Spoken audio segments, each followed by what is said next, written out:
Hello, everybody, and welcome back to Wappelville.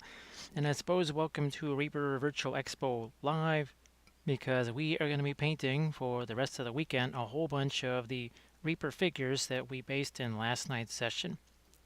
I would suggest you go back and watch that because, well, Armored Wolf, how you doing? Nice to see you. But I'm really looking forward to see what goes with that metal. There was some pretty incredible metal there sitting on that forge. I think there's going to be some spectacular stuff coming out of those. Look at what this that glacial silt. Doesn't it really look like that kind of sea sand a little bit? Has a little bit more of a texture to it maybe than just regular old sand. So that's some pretty neat stuff. What was it, 15 figures, I think. We did the bases on 15 different miniatures, all different types. Some of them are bones. We did this bones guy right here. We just thought we'd have some fun with some basing. Is there Spider-Man? Is there a Spider-Man out there somewhere doing everything that a spider can, like lurking around? So I've got to get some more of these guys, this guy right here, because he definitely makes a really interesting potential, oh, either a wraith or something like that. We've got a little bit of pirate action going on over here, so we got lots of fun stuff that we can work on. We have another object source lighting thing here with some skelly friends all over the place, right? So we'll be working on those all weekend long. It's going to be Friday, Saturday, and Sunday too, even. Ah, that's good, Armored Wolf. Yeah, it's fun stuff, and I think it'll also be good on. I think it'll be good on terrain pieces too, for potentially, say, riverbeds and such, because of just it's silt after all, right? So yeah, nice little spongy bones figure. But with this one right here, what we want to be sure we can do is get this flaming sword going. And this So was say we all. look at that. See Spider-Man doing whatever a spider can. Look at that little secret sub, and Cromnius is here too.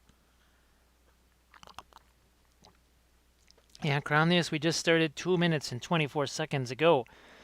So Armored Wolf came up with this idea last night. We didn't have any 54 mil skulls, like flaming skulls, to put on the base. And Armored Wolf says, well, that's a big old sword. Why don't you make that flaming?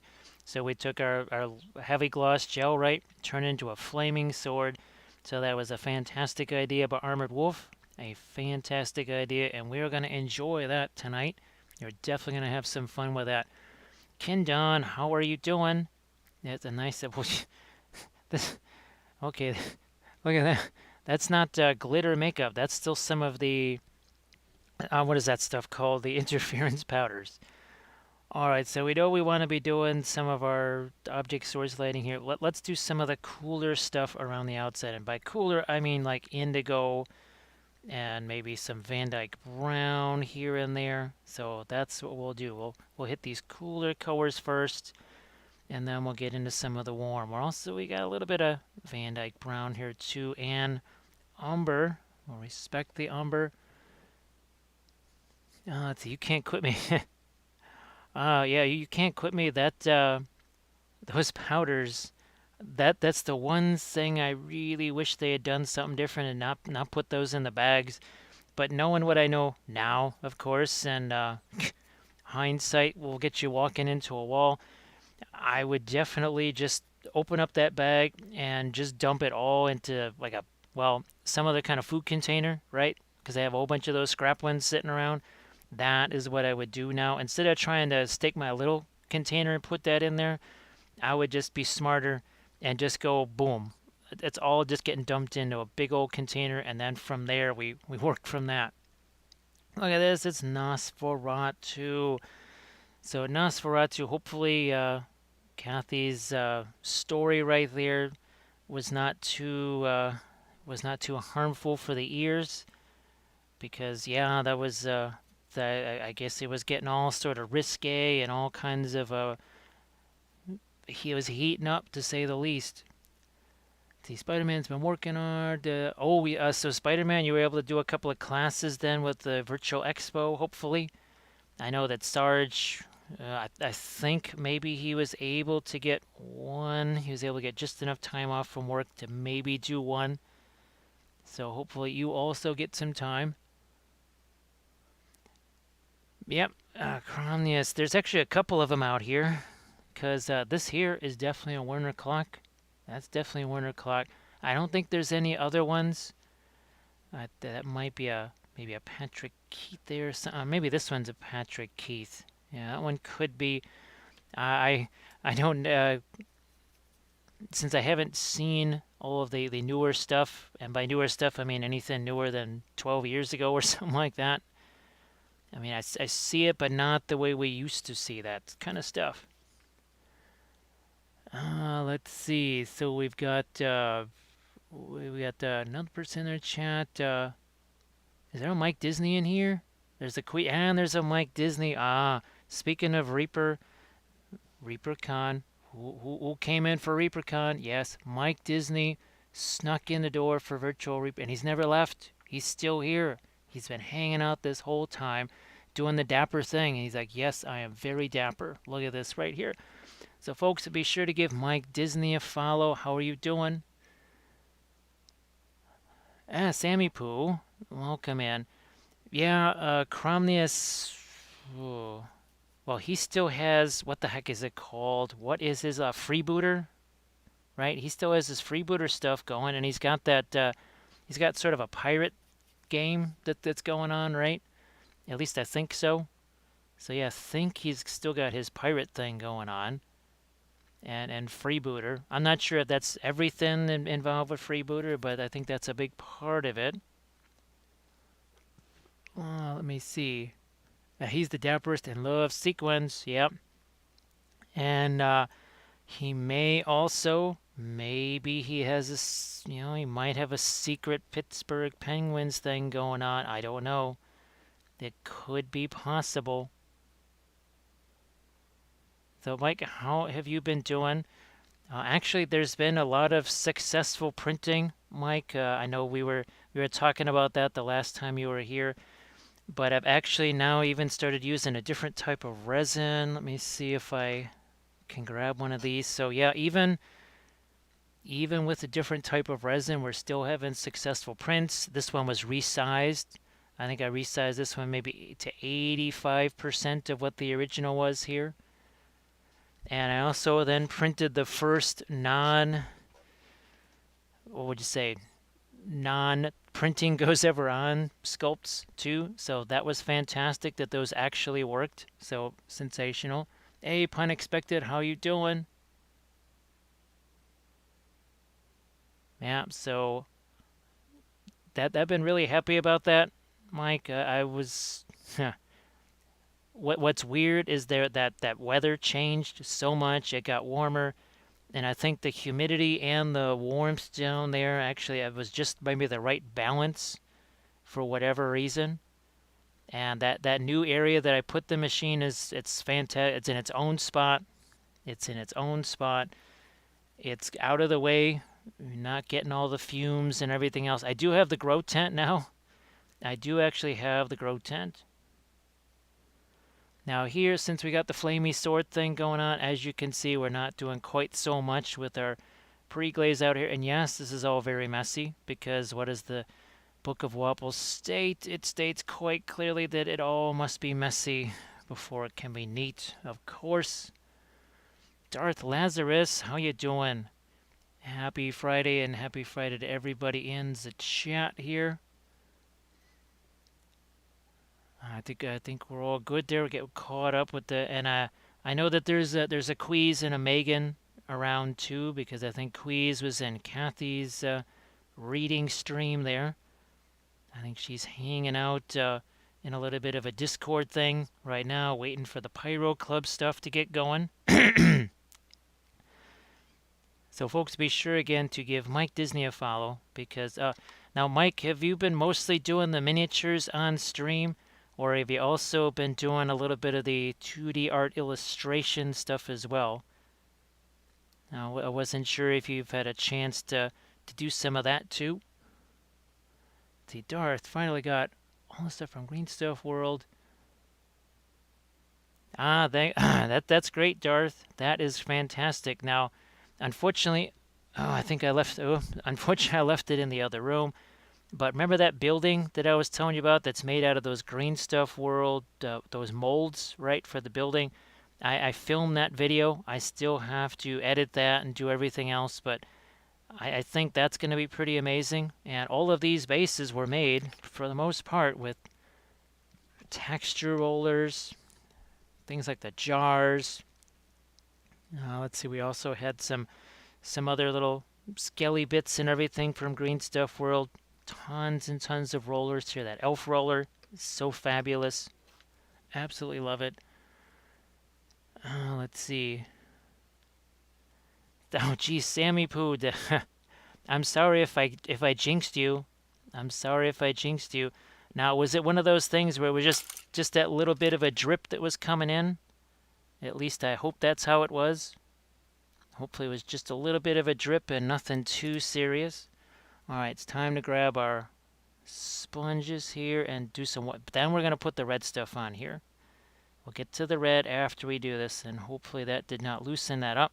So the fire is something that we put on after the fact. I'm not used to holding these larger containers like this here. So let's just get this off the sides to make it a little bit less slippery.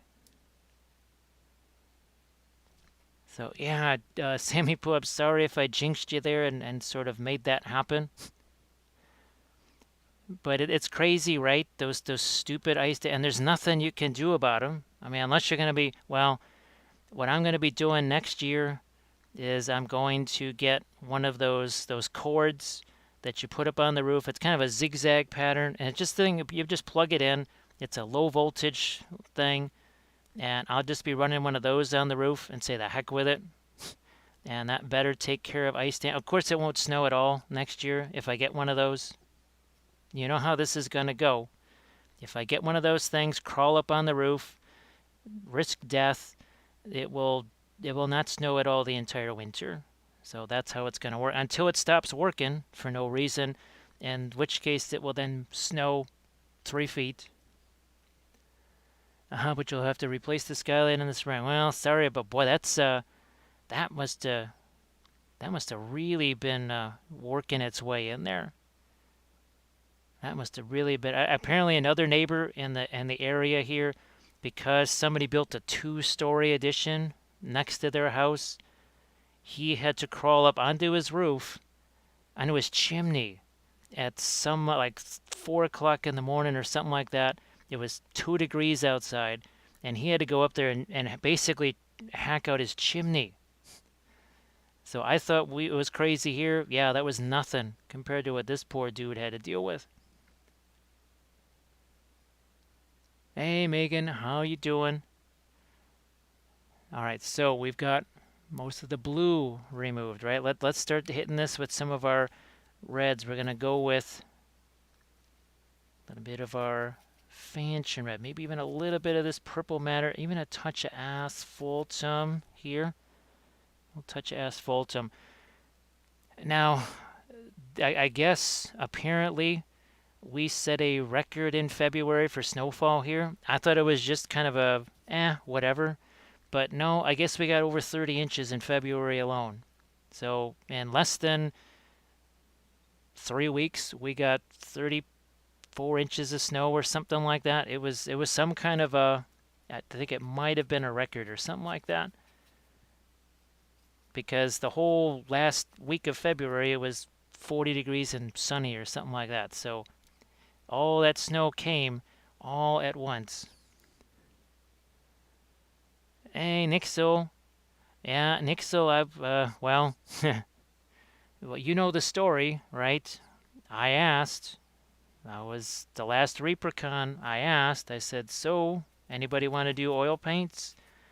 And I was told that nobody would buy oil paints, and there's no reason to. Nobody would use them, this, that, and the other. And I said, okay. And that is where it ended. So, yep, I asked. And it was a hard turn down, that's for sure.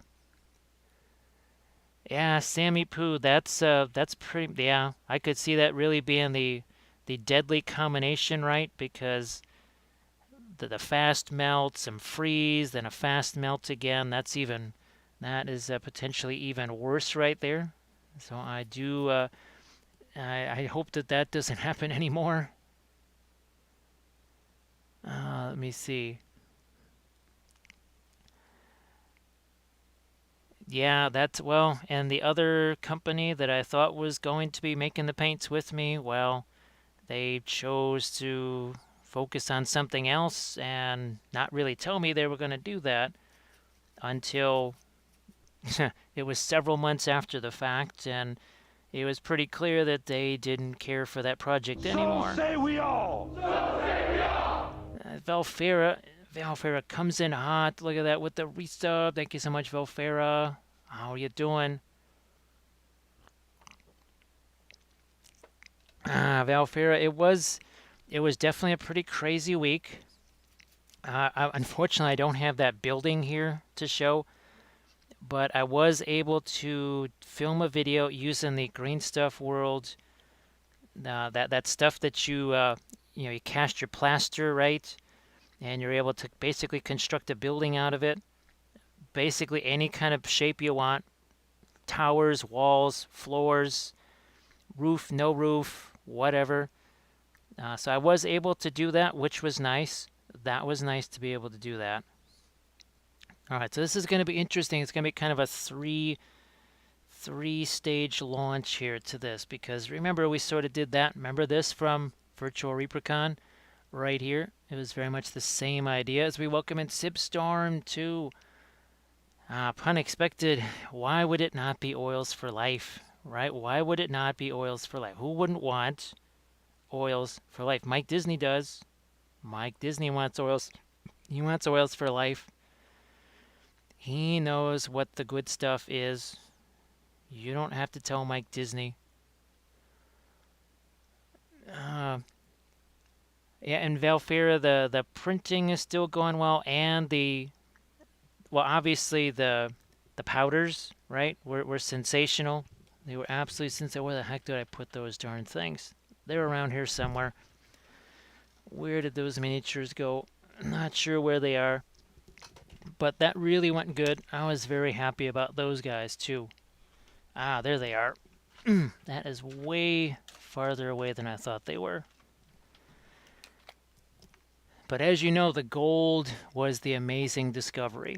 There's gold in them there powders, and that's why I did some of these, so that we could use the interference powders on those. But there was just so much amazing stuff that can be done with those things, so I'm really, really looking forward to messing around with those some more. Eventually, we'll try and get the acrylics going with them too. Was it some contrast paints and, well, some Reaper paints too. Much as oils are definitely something we want to continue with because of their superior nature, right? Here, let me just get. Yeah, I think we'll do a little bit of removal here. Try not to snap off that sword. Let's grab one more here. And let's throw some cadmium. No. Actually, here, let's get some of our brilliant yellow pale. Let's do this the interesting way here. Let's do this the interesting way. Ben & Jerry's cannoli ice cream. Oh, ice cream definitely sounds good. Is there Zambies in the house here? Oh, you just did some plastic with Zambies. Okay. Still doing the illustration. Oh, no problem, Mike. No problem. All right, just like we did with our Balrog, it's going to begin in a very mischievous way here. So where's our Balrog here? Let's and you can go back and watch this being painted, of course. Where's Mr. Balrog? There you are. There's Benny. See how his sword, that we started all very light. The whole interior was all essentially brilliant yellow pale with a little bit of the cadmium yellow in there. So that's kind of how that was done. Oh, Valfera, I'm telling you, it feels like you're just right on the verge of some, you know that there's all these amazing things that are going to be coming now, and that's how I feel about those powders, that there's a lot of amazing stuff that's going to be happening pretty soon with those things. All right, so we're just going to let that set. It's not going to dry, but we are going to let that set. Pun expected is going to have to head back to Dick Blick. You know, I have to go there too. There's a ton of stuff I'm going to have to get as well. Here, let's chuck in a little bit of our cadmium yellow there. That's our cadmium yellow deep. We'll get rid of some of the excess there. And we're going to start to adjust in some flamey stuff here, right? Let's just do that. Let's get some flamey stuff going on here. Nixle, those powders, what those things could do was incredible. And I was expecting some good things. I was like, oh my god, they can do this? And then, wait a minute, they can do that? There was pretty much no end to all of the amazing things that we were discovering that those things could do. Here's the little bit of light's going to get onto here, of course. I mean, why not? It's armor. It should be highly reflective of things like, oh, well, flamey things, shouldn't it? At least I think so. It's, you know, flaming sword and all that.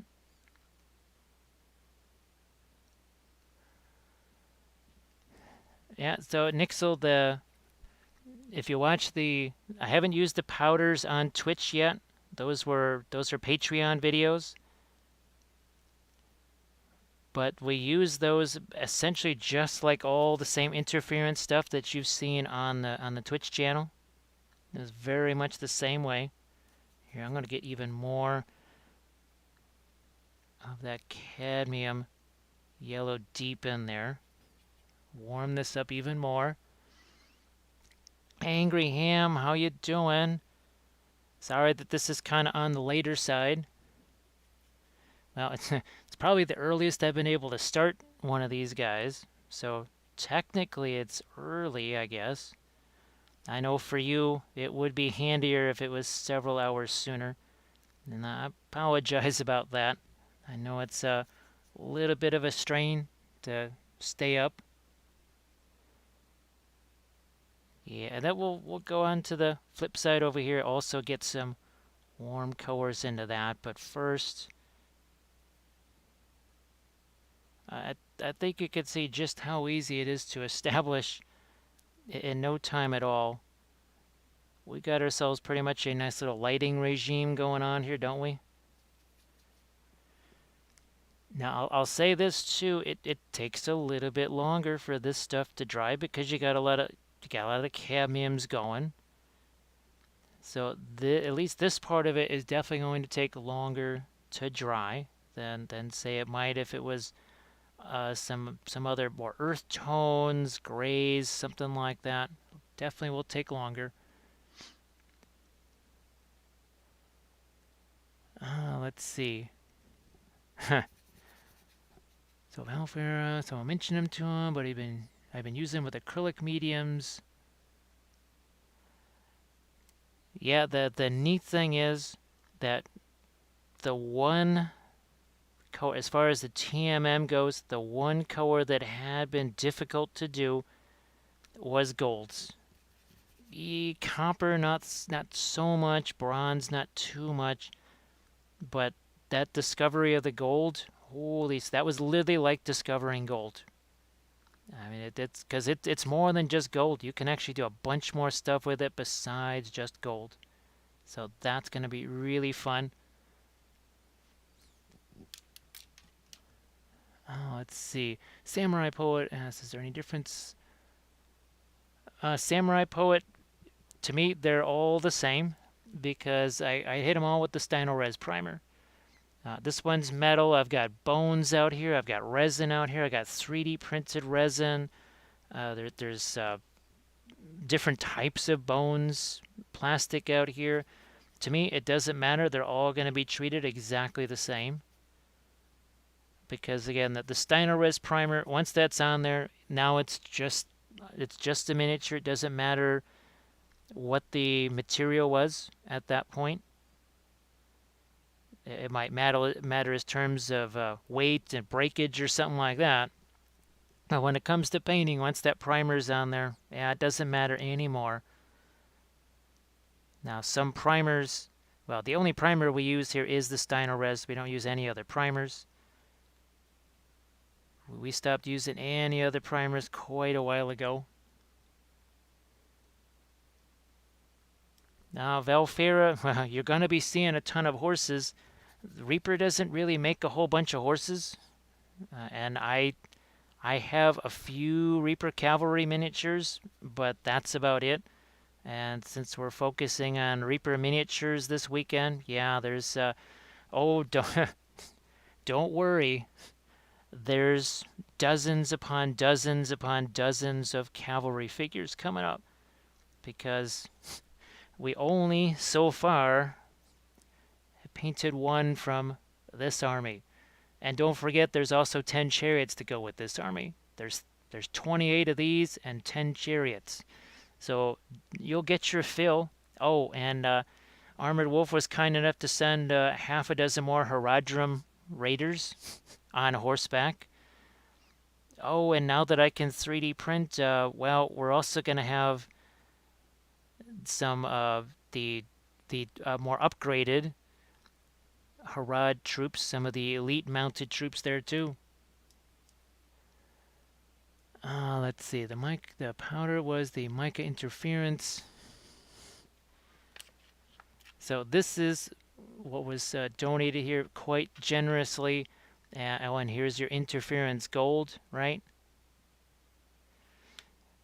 So again, my suggestion is, now that I've learned my lesson, take this bag and dump it into some kind of a Tupperware container all at once and be done with it. Don't try to take it out a little bit at a time. But, you know, those are the things that you learn. Those are the things that you learn. Oh, Valfera, we're chomping at the bit. Well, there's also more. I think we've got 11 more of the Minas Tirith Knights on horseback. So yeah, there's 11 more of those because Armored Wolf was kind enough to send another half dozen of those this way. We've got more Easterlings. Oh, there's probably a few dozen more Riders of Rohan also headed this way. Between now that I can print the horses, all of those guys whose horses were sacrificed for chariots will now have horses again. Little hobbit, spark my ganja. Thank you so much, Shadowfane. Spark my ganja. That's quite the flaming ship, Balrog. Get out of here. Nasty hobbit. Thank you very much for that follow. So yeah, there's, oh, don't forget, we also have the Galadrim Knights for the elves. We're going to be, Warg Riders, about 20-something Warg Riders. So if Wargs count as horses too, there's that. Oh, and then there's also the Rivendell horses. Oh, and then there's also your wraiths on horseback too. So there's plenty more where that came from. I know you're really anxious, like you say, you're chomping at the bit to see more horses. Oh, don't worry. We'll be getting you plenty more horses. Yeah. So I think you can see we're starting to concentrate our light over here now. Let's get this a bit more concentrated in this area. Right over here on the edge. Oh, look at the fun little grass and stuff that's in those. Oh, what is that? The Luke's APS, our hummus there. Oliver Ghosts, happy Friday. Happy Friday. How you doing? So, Sammy Poo, we got something interesting going on. Not only do we have, let's see, are these the ones here? Ah, look at this. So we have Warg Riders being printed out for us. But we also have these from Oathmark right here. We got 15 of these guys. And then what we're going to do is we're going to print up, the printing goes ever on wargs at about 105%. And we're going to take the orcs that go on their backs and we're going to print those at maybe 85%. And we're going to see if we can make the marauders out of them. So we can put 3 of those gobos on their backs. So you might be seeing that on our conversion Thursdays slash sculpting Thursdays. So Oliver, I hope that you're having yourself a good Friday, a nice weekend already. The weekend's off to a good start. Oh, and Mike, if you wanted to post any links to your Insta and stuff, so that people can check out your latest 2D art and miniatures, feel free to do so. As always. Sorry, I meant to mention that earlier. Let's get the fuzz off of that brush right there. I tried to clean out the area after the massive basing session last night. Oh, and by the way, since this stuff is pretty much metal here, we're definitely going to have to make sure we have lots of glinting stuff going on here too, for sure. I mean, metal and all that, right? Oh, no problem, Mike. So yeah, Sammy Poo, I've got to figure out, there's a couple of types of basing that I wanted to do. Now, the Warg Riders that are going to be part of the Isengard army, what I wanted to have was basically some burned up Rohan buildings instead of just terrain. I mean, it'd be fun to have rocks, of course, but to me, it would be fun to have burning Rohan buildings that they're literally leaping through. And oh, object source lighting, because who doesn't love Warg? Who's ever seen a Warg in object source lighting? Anyone who has seen a Warg with object source lighting on it, raise their hand. I'm pretty sure that no hands are going up, especially since everybody's just in the chat and nobody's here. So we're not going to see those hands. But if we could see them, I'll bet you there wouldn't be too many hands going up there. Now, Oliver, the first one, I was really amazed with what those could do on the first one. That second one, holy smokes! Just the gold alone, when you combine it with what was that, the olive green, right? How amazing was that? Was that not freaking incredible? That was nuts. Look at this. So Arathu, so how do you feel about having your own fan fiction story with Zeltaris already? Just think, so early in your literary career, you've already got fan fiction written about you. And who would have thought it was written probably a good 80 years before you were born or something like that?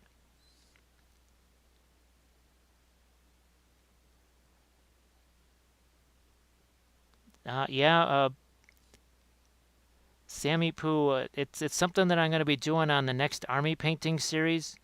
Was basically a whole bunch of guys kind of marching through a building that they've sort of set on fire because they have flaming swords. And that kind of gave me the idea maybe for the wargs to do the same sort of thing, right? Yeah, pun expected. I don't mind having both of them. There's a couple of powders that I'm still thinking of getting that are not the interference. Oh, I still need to get, where's the iridescent pearl white? Where is that? No, that's interference blue. That's interference that.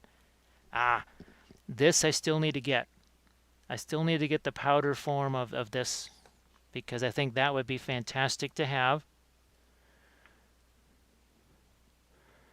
Now, Arathu's going to say it's prophecy. Arathu is going to say that it's definitely prophecy. Well, I guess now the thing is there going to be ultimately a battle between you and Zeltaris, or are you and Zeltaris actually working together? I guess that's the next question.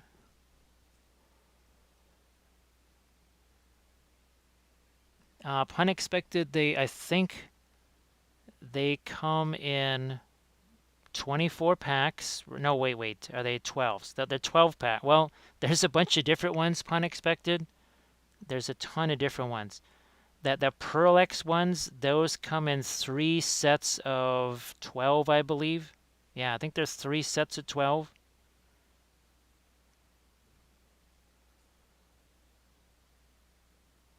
So Angry Ham, yeah, it's basically It's the same stuff they do when they make these.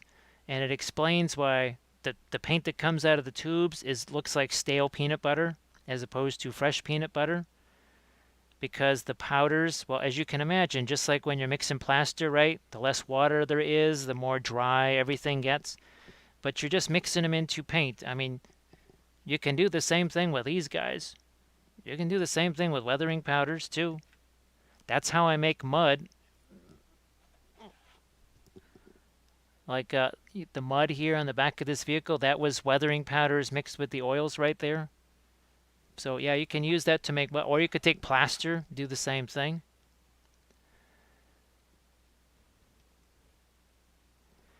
Yeah, Valfera, did you notice? Now this is what I saw. Of course, this is me just on just one website there. They had the full sample sets, but as far as the regular sized jars, they only had about a dozen colors or so, maybe, in the regular sized jars. So I don't know. Is there? I guess I'll have to just go maybe to another manufacturer to see if I can get the rest of the colors in the full size jars, maybe. Here, let's keep going with our warms here, and we can get a whole lot lighter here. We have we have only just begun to start lightening things. Yes. Yeah, Oliver, that's what I noticed.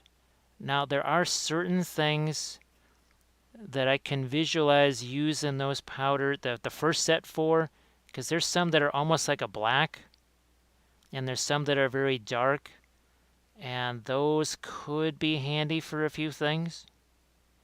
So we might still be utilizing those at some point in the future. But as far as, just like you said, as far as the natural sort of brilliance goes, boy, you really can't do much better than those interference, can you?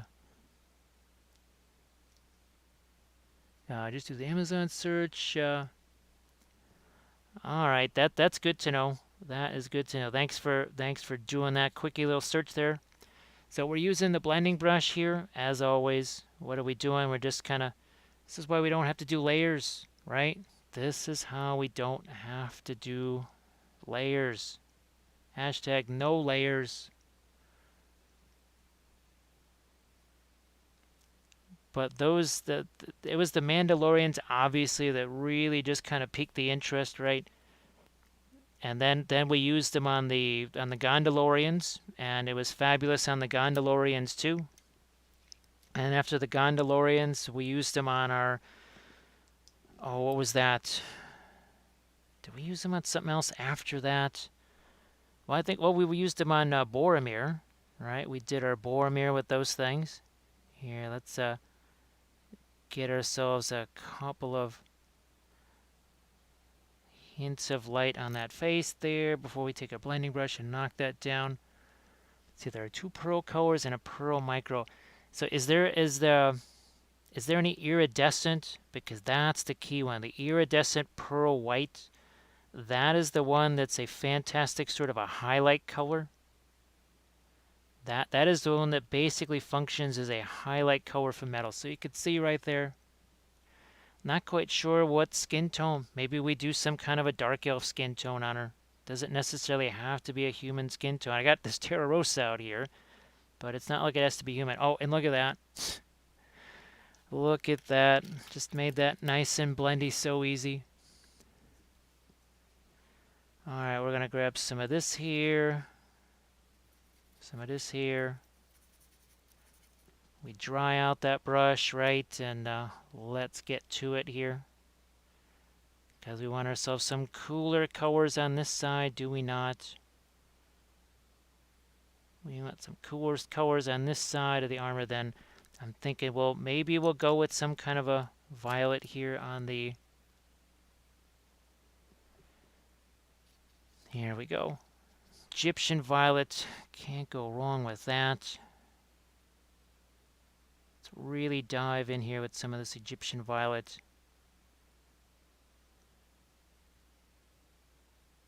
And it's pretty dry. There's not a whole lot of paint on that brush. I think we'll even get some of that onto the shield here, maybe. Yeah, let's just do a little bit of onto the shield here.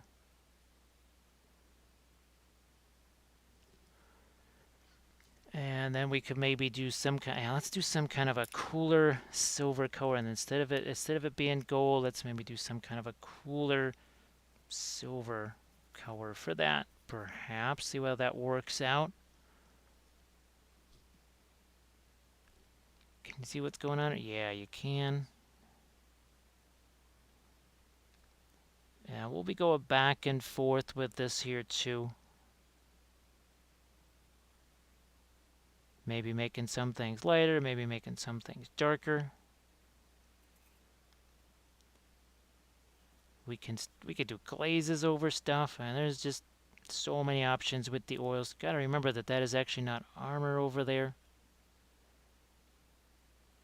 And maybe I don't know, at a certain point, maybe I change some of this to something more like gold, perhaps, instead of just being this. But yeah, maybe we do. That might be, it might actually be more interesting if it is. However, it's going to take a much cooler form here. Yeah, way, way cooler here. We'll get some greens into this. Yeah, let's do that. That should work okay. Stila, how are you doing? So Stila, yeah, we had a lot of fun basing last night, didn't we? I think I ended up basing 15 or 16 miniatures or something like that, with all kinds of interesting diorama style bases, right? Doesn't have to take very long. Basing does not have to be painful. It can really be a blast. Let's get some of that green out here too. Well, greenish anyways. Let's see. I think we're all caught up. Yeah. Well, Stila, it was not unusual at times to be basing 50, 60 miniatures all at the same time. Even more than that. And that pales in comparison to what's coming. With all the Lord of the Rings armies to be done, we're going to be basing hundreds of figures at a time, probably. So there could be some more basing streams. Just get ready for that. In fact, I don't know, next Thursday might even have to be another basing stream. It could just might be. But I'm pretty sure the Warg Rider thing with the flaming, burning Rohan house bases and stuff, I think that's probably, I think that's probably going to be a Patreon one to start. And then maybe we finish out some more of those on some streams. But let's start to find some of our lightest lights here on Mr. Sword. Start doing that here. And that is the Brilliant Yellow Pale. And folks, be sure to give Still a Rebel a follow, because you're going to see yourself some spectacular oil painting there. You'll see plenty of Onis. You'll see plenty of beans being tossed. Yeah, Onis and beans. You'll get plenty of Onis and beans. And trains. You'll get actual hype trains, like literal trains as hype trains. You don't just get that on every single channel. In fact, you only get that on Stilla Rebel's channel. Which is why you have to go follow Stilla Rebel.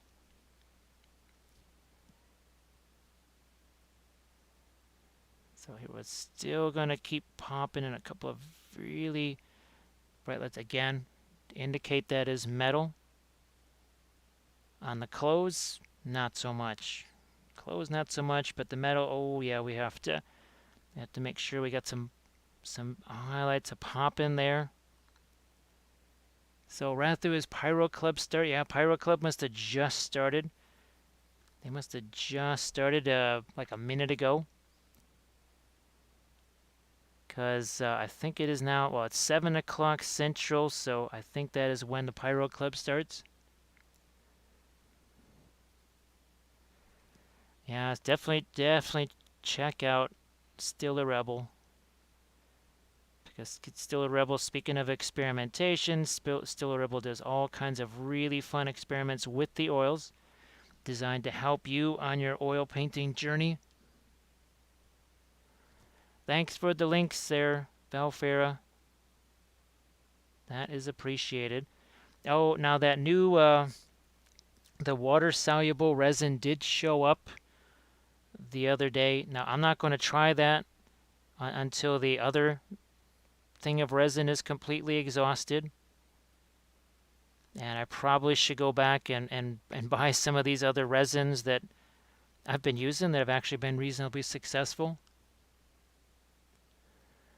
I'll catch you later, Angry Ham.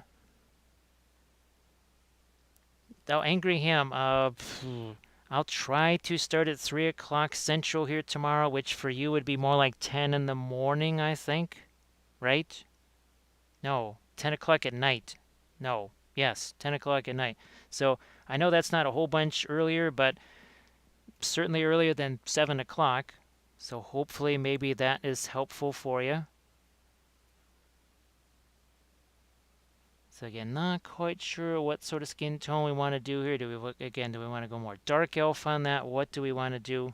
Not like we have to decide right now, that's for sure.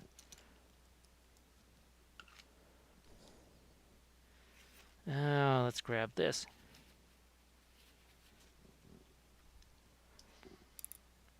And let's pop in some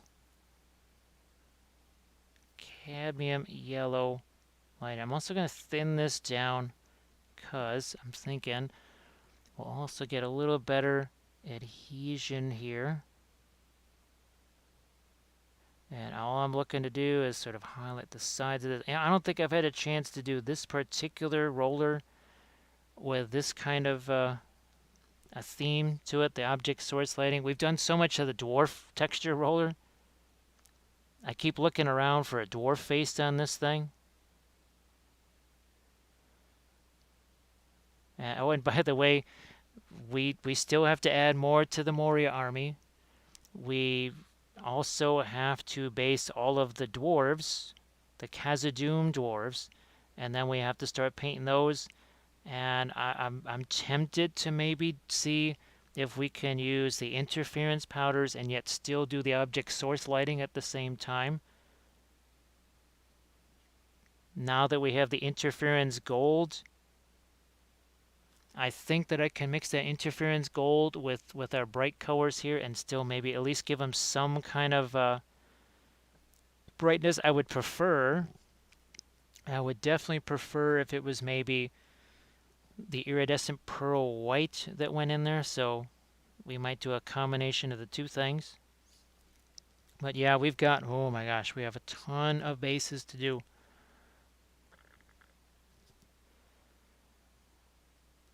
Yeah, Stila, there's a couple of folks I know that use it. I think Sarge uses that stuff.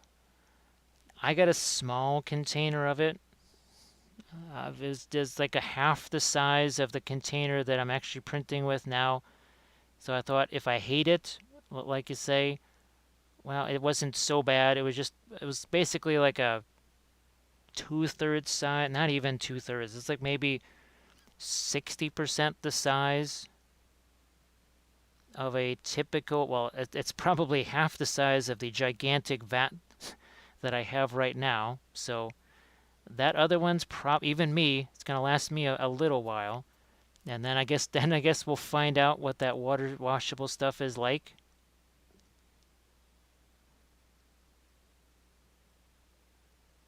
Let's see. Oh, and Valfera says most people don't like him. Yeah, Valfera, I'm not super convinced myself. I just thought I'll give it a try. And if it doesn't go up to snuff or something like that, well, we'll just try it once. And I'm not going to be trying it anytime soon. Not going to be trying that anytime soon.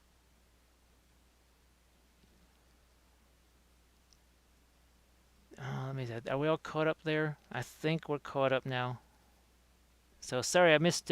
Sorry I missed your thing about the water washable stuff there, Velfera. I don't know. I have to say that the resin that I'm using, I kind of like the resin that I'm using. I don't want to be, what is that? If it ain't broke, don't fix it, kind of thing. I'm definitely not a fan of fixing things that ain't busted in the first place. And as far as I'm concerned, that printer, it ain't broke right now. I think that printer is doing some pretty good work at the moment. Oh, Valfera, I'm telling you, actually, I gotta mix in. This is basically empty right here. I got to mix another one of these. I gotta get some more of that. Uh, it's the first time I've been impressed with it. I know, Stila, you got that wasn't whole bean, right? The quick dry that you got, that was one of the Japanese brands. That was a local brand, wasn't it?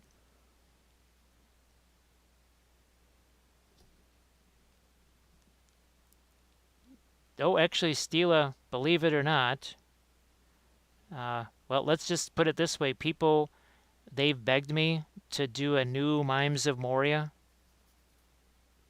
They've absolutely begged me to do another Mimes of Moria again with all the new figures, right?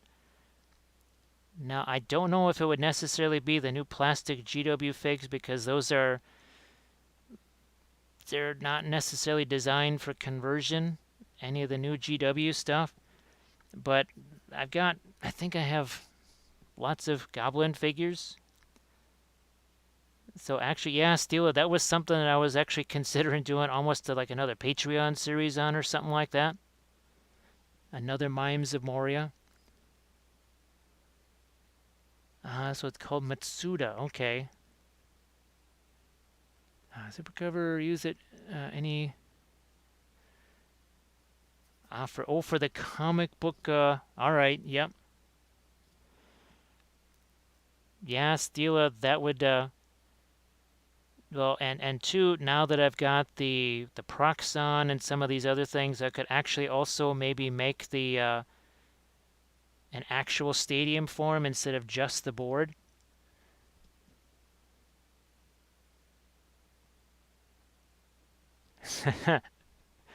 Ah, boy, there's just that was there's just so much fun doing that.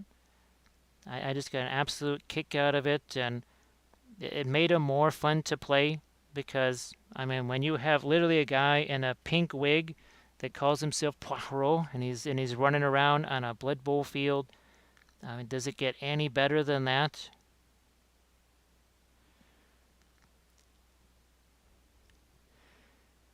Uh, Still, I had to paint way too many Nurgle teams for commission things over the years. That's actually well, Kathy did a Nurgle team. I know. Well, if Armored Wolf could ever get 2 seconds to do his own hobby stuff, which he never gets to anymore, mostly because I keep him too busy doing all this other kind of stuff, when he really could just be having fun doing his own hobby stuff. I bet you he could do some amazing with the Armored Wolf sculpting abilities. I bet you Armored Wolf could do a fantastic Nurgle team, but still have a Moria theme to it. I guess it would be very watch. Oh, would it be Watcher in the water? So Steeler would have to be just tentacles, and the big guy would be just the Watcher's face. Now that I could do. That I would that I actually I could do it because the printing goes ever on has it's something like 8 tentacles and the actual like the head of the beast. So we could do that. We could do that, Steela. That could be potentially very interesting. Now, is this how much darker is this? Ah, okay. There we go. That's good. That's a little bit of our fluorescent orange, but really just as much, actually more so, the cadmium scarlet, of course. Because love me some cadmium scarlet. I still have not gotten the cadmium orange yet because, well, it was in my cart and I was about to do the order, and then Dick Blake said, "Well, you're not signed in." I don't know how I wasn't signed in, and it killed the order, and I have not had time to go back and get all the stuff that was in the cart because it took a good hour or so to find all that stuff that was in the cart. I said, "Nope, not doing that So again." say we all. Thank you so much, Grey Wolf Studio. That's appreciated. We're going to let that drop right in there. 4 months of goodness. Thank you so much. Acid Burn, how you doing? Happy Friday. I hope that you've had yourself a decent week. Maybe, at least maybe a week that wasn't super stressful. Because sometimes that's about the best we can hope for. It is a week that's a little less stressful. It's been crazy here, but I think there's been some success with the different interference powders, also with the green stuff world, terrain stuff. There was a lot of hard lessons. There was a lot. You think 3D printing has hard lessons? Try plaster casting. I learned an awful lot about plaster casting. Yes, it's not like I'd never done So it say we before. all.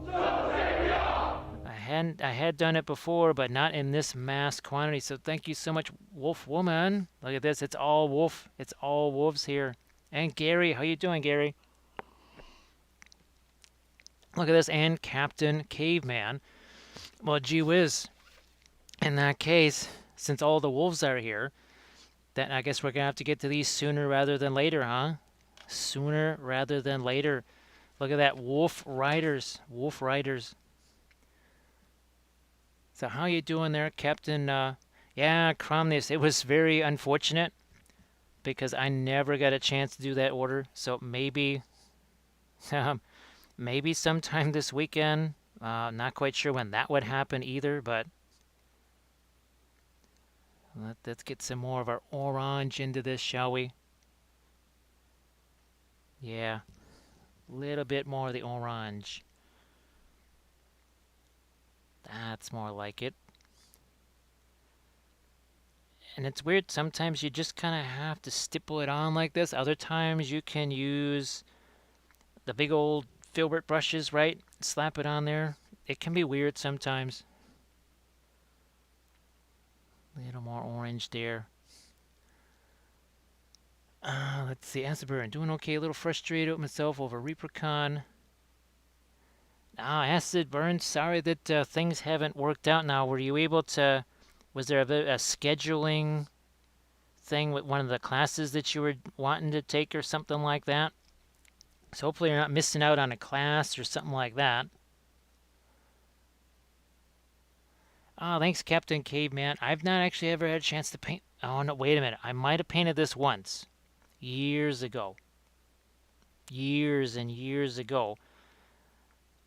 So it's going to be really fun. And of course, Armored Wolf came up with the idea to do the wonderful little flaming sword. So last night when we were doing all the basing on this, we hit it with our heavy gloss gel and no fuss, no muss, boom. We had plenty of object source lighting. Let's see. How's it going? Always nice to see you. I'm doing it this way. I started with oils. So, Gary, there's just a quick little thing of all the suggestions that we do for folks is, for one thing, maybe start out with fewer colors. Where the heck did you go? You used to be. There you are. So something maybe limited color and something with a big old cloak like this where it's just maybe just use two colors. Use one that's light and one that's dark. The one I really went to, I got time wrong. Forgot to order stuff for another. Sorry about that, Acid Burn.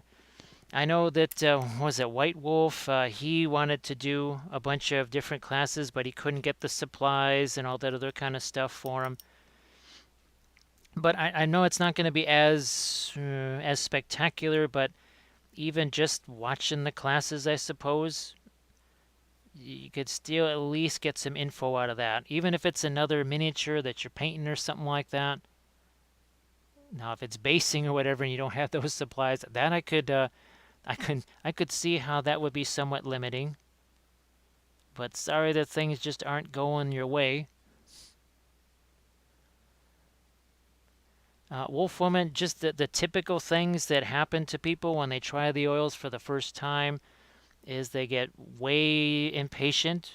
They get way impatient. They also tend to think about the acrylic method with the whole layering and all that kind of stuff, whereas with the oils there's no layering. They tend to be pressing way too hard on the brush, like death grip like this. That's another thing that I see all the time. Too much paint on the miniature, and by too much I mean like 7 to 10 times more. I've seen it. I've literally watched that happen. Go, oh yeah, that's not going to end well. That is not going to end well. So those are some of the things that people run into when they're using them for the first time. The brush stroke is way too heavy. I got too much paint on the brush. Maybe thinking the whole acrylic and layering and all that kind of stuff, when with the oils it's really not necessary. Yeah, Wolfwoman, we joke about it here, but the death grip, that's a thing. That is a genuine thing. The whole death grip deal. That does actually happen to folks. Crazy as that sounds, it definitely happens to folks. Actually, I just might use some of the Egyptian violet down in there, actually. Why not?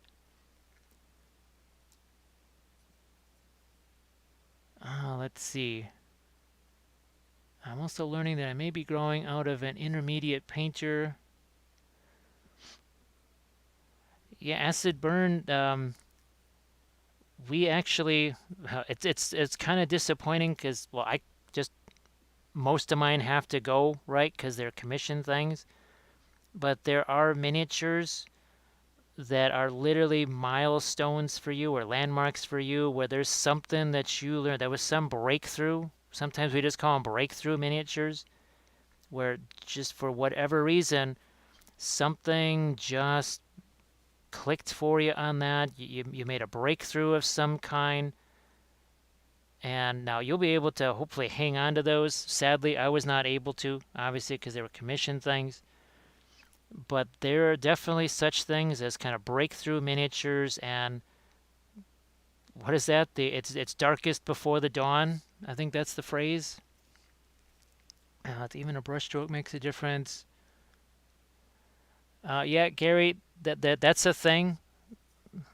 You'll notice here that most of the time we talk about, we oppose the opposable thumb, and we're literally just painting. See, no thumb here. We're just painting with these two fingers. You notice how we don't do this? Because first of all, I couldn't even reach the figure. You notice how it's way relaxed like this, very chill. And like Stila says, too many brush strokes in the same spot. You know, so we just do a couple here. Yeah, so we're just going to do a couple there. And then we're going to find wherever the heck our blending brush is here. And then we're going to take, so we just got a big old blob of paint there.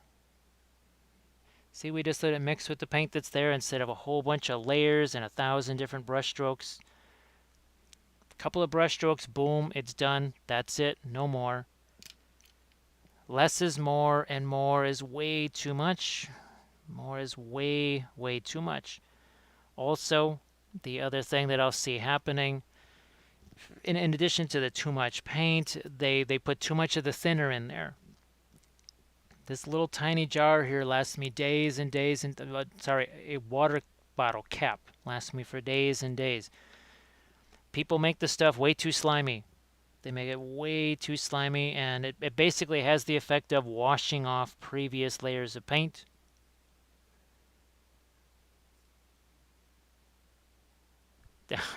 Avocado Kids, how you doing? How are you doing? So, folks, be sure to give Avocado Kids a follow as well. Avocado Kids, how you doing? Happy Friday and all that. Hey, Rifcan, nice to see you again.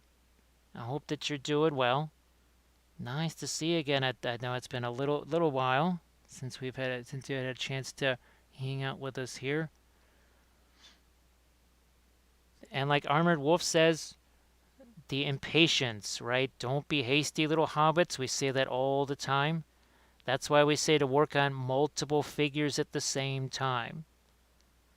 Work on multiple figures all at the same time. That will slow you down. Whether you want to or not, it's going to slow you down. Because what happens is people get all excited about the blending. It's like a kid on a bicycle for the first time with no training wheels, and next thing you know, they're going 100 miles an hour right into a mailbox or something like that. And they learn that, well, okay, maybe we have to slow the process down just a little bit. And that's what happens to people. They've told me, they said, yeah, I was really rocking the blending. It was very fun. And I kind of kept going when I maybe should have stopped. Hey, Megan. Hey, Ryder. Nice to see you again. Oh, yeah, Gary, don't worry about asking questions or anything like that because it helps out the other folks. Maybe they're on their phone or something like that, and phones are just so much of a pain trying to do the whole Twitch chat thing with the phones. So feel free to ask the questions because it just kind of helps out other people. Now look, see we just put that light dot of paint there? Well, guess what we're going to do? We're going to grab this here. And we are going to take the bottom of that. We're just going to fade that whole thing out, right? Just fade that whole thing out nice and easy, right? Look at this. Look what we just did there. We just faded that nice and easy too. Let's see, Tamby's got a dozen cheap minis, a bunch of brushes, and some Vallejo. Oh, well, let us know how the Vallejo primer goes, Tamby, because that can be a problem sometimes. The Vallejo primer. Well, it's just unfortunately it's not the greatest primer ever, and we stopped using Vallejo primer years ago. I don't know, 10 some odd years ago, I think we stopped using the Vallejo primer. Let's see, I have a big line going from red to purple to black. I'll have to make the red glow more. Gary, nothing's going to look like a glow unless the area around it is darker.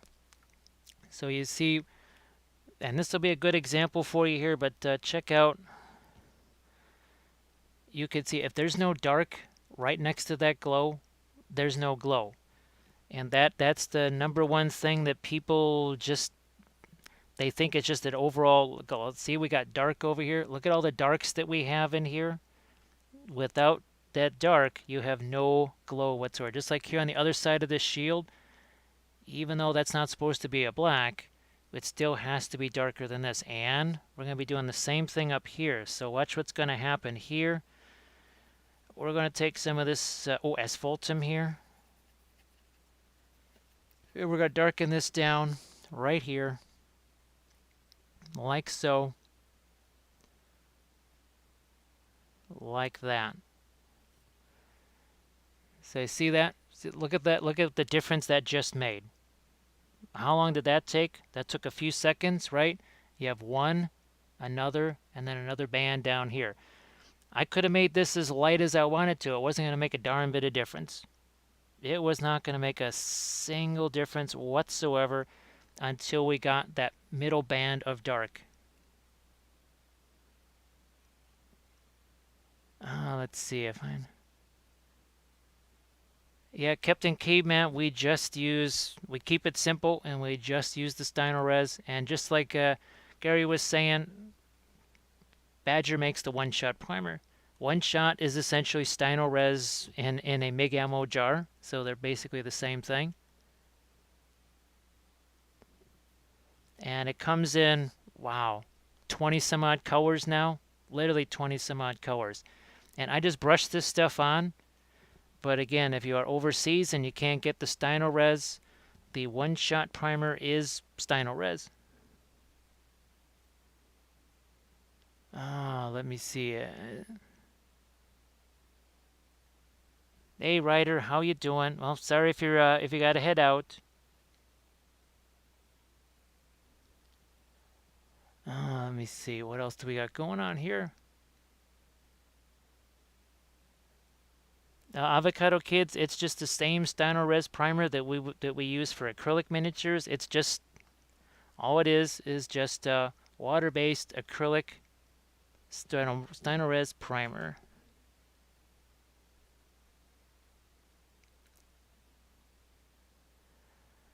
Tambi, the Vallejo stuff, and ask ask Stila because she tried using the Vallejo primers on her stuff. That didn't work so well. That did not work out so well. And we gave up on it. Like I said, we gave up on it years ago because it just was Hello, nasty. little hobbits. Spark my ganja. Thank you so much, Nice Side. Hello, little hobbits. Whoa, spark my ganja. Spark my ganja. Avocado Kids, there's just primer.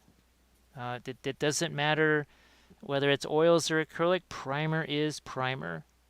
Now, there's primers. Some are better than others. That's for sure. We were just talking about that. But yeah, there's just it's just pretty much primer. Cause yeah, you definitely know what would we say special primer for this type of paint or that type of paint. It's all just primer. Let's see. One shot primer is out of stock. Yeah, Oliver. I mean, you can try the Vallejo stuff in a pinch. It's just there could definitely be some really unfortunate things that happen with that. It for us it was glossy, it was nasty. It didn't even like using acrylics, much less something like oils. So yeah, unfortunately the Vallejo, and it's just a lot of people that we talk to, they've all abandoned the Vallejo primer for Steiner Res a long time ago as well. I mean, the people like their paints, but their primers, and it was a bummer because we had gotten a bunch of their primers, well, small bottles of their different colors, because Steiner Res didn't come in different colors at that point. It was pretty much just white and gray and black. And I tried using those, and I went, what the heck is going on here? And as it turns out, it was, yeah, it was the primer.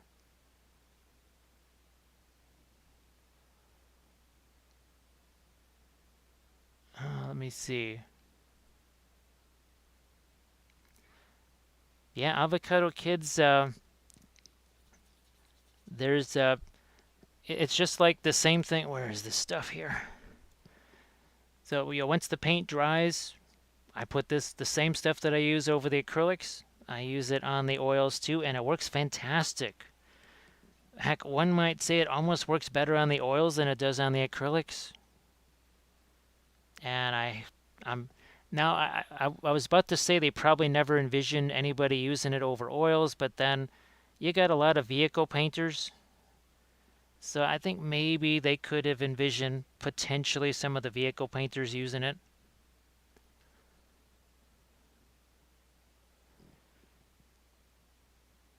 So Tambi, well, like we said, if you have the stuff, use it, right? Because you have it.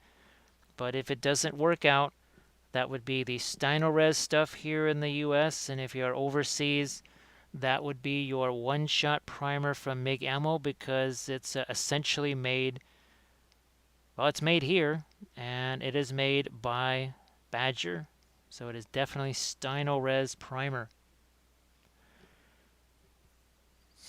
And there's a ton of different colors. I tend to just stick with more neutral stuff like the light flash, There's one that's literally called neutral. You could even just take the gray. I think this one here, it started out as the gray just because I keep running out of different colors, and then I think I threw some of that elf flesh over the top, or light flesh, or whatever that is.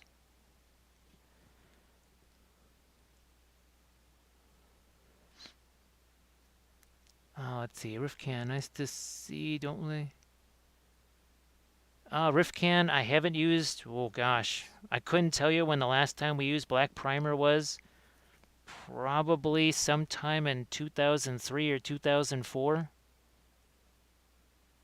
Yeah, it's been a long time since we used black primer. Now I would use it sometimes on terrain pieces, just to kind of get the ball rolling there a little bit, because it's a terrain piece.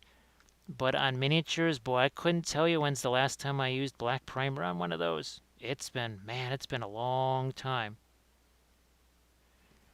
Because especially and I do the same thing with acrylics, right? All the pre-glaze stuff, it's the same way, same kind of thing. It's not just zenithal, right? The whole zenithal priming thing. No, it's not really that. It's something that you can actually work with, because the zenithal stuff, you spray it on there or whatever, and it's just kind of dead. You can't really do anything with it. But when we kind of brush this stuff on and wipe it away, obviously it leaves stuff behind that we can work with. Gary, I'm not familiar with the clear. Oh, I think there's something that Ken was talking about a couple of years ago, and it was for, I think it was like for model windows and stuff, right? Oh, yeah, you know what? Actually, Gary, I was thinking of getting some of that, because if you wanted to do like a dust effect or something on a windshield, like a windshield in the desert or something, you had to paint it, but you would lose the clear glass, right? So I think that's why they made it, maybe for Badger or for Vallejo, but maybe not for the Steinerres line. Let me see. Yeah, Oliver, that's what they made it for. And thanks for reminding me about that, because, well, Ken told me about it, but then obviously Ken and I, the last time we've been in the same room was 2 summers ago at Gen Con, I think. Or no, it was 2 years ago at ReaperCon. So yeah, we haven't exactly seen each other a whole bunch. And he was telling me about that. I think that's back when it was a new thing. And that's certainly some neat stuff. All right, all right, all right. We're going to take, look at this, a little bit of Van Dyke brown, mix it with that cadmium yellow light. It's sort of a greenish brown. I know it sounds weird, but that's kind of what it is. A little bit of a greenish brown here. And we're just letting that all mix together here. And letting that all mix together. I think maybe here we could do some freehandy type things or something like that.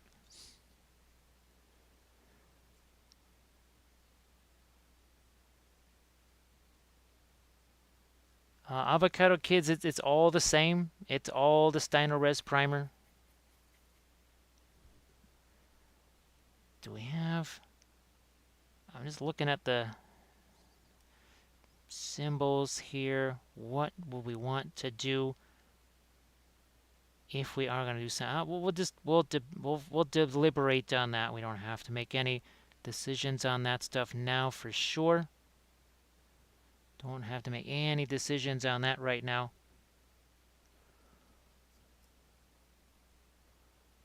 I think just got the gray primer. It's too close to... Oh, was that... Rima, actually, I would use that stuff sometimes just for entertainment purposes. Well, first of all, it was a neutral gray. It wasn't too light. It wasn't too dark. But I would actually use that for entertainment purposes sometimes to make metal miniatures, plastic miniatures, resin miniatures. All the different miniatures look the same, just for photos sometimes. It was that was more just me trying to get a laugh than anything else.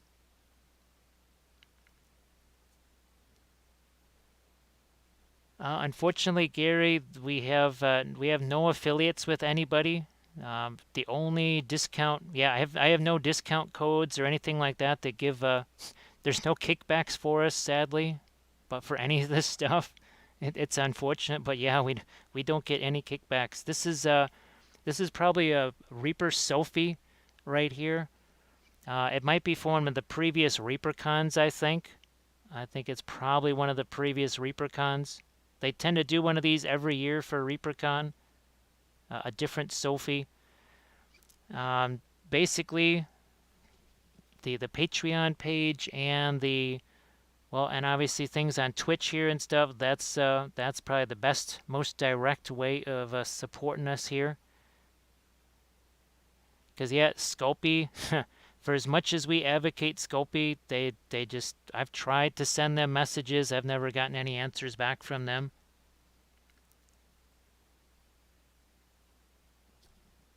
Avocado Kids, there's no particular allegiance to any primer color. It's usually, this is typically what I'm going to use, but because it's been years since I've been restocked in the normal way, I just kind of have to bounce around from different colors of primer. I've even used, what is this? This dull pink. I've even had to use this at times just because I keep running out of primer colors. To me, the primer color means absolutely nothing as long as it's not black. That's about the only thing, Avocado Kids, is that really matters as far as I'm concerned, is just so long as it ain't black. That's all that matters. It could even be the ebony color or something like that, but the black primer is just too dead. It basically traps light and does not let the light come back out again and escape. So yeah, that's why we don't use the black primer. But the other colors, they are definitely, there's no, I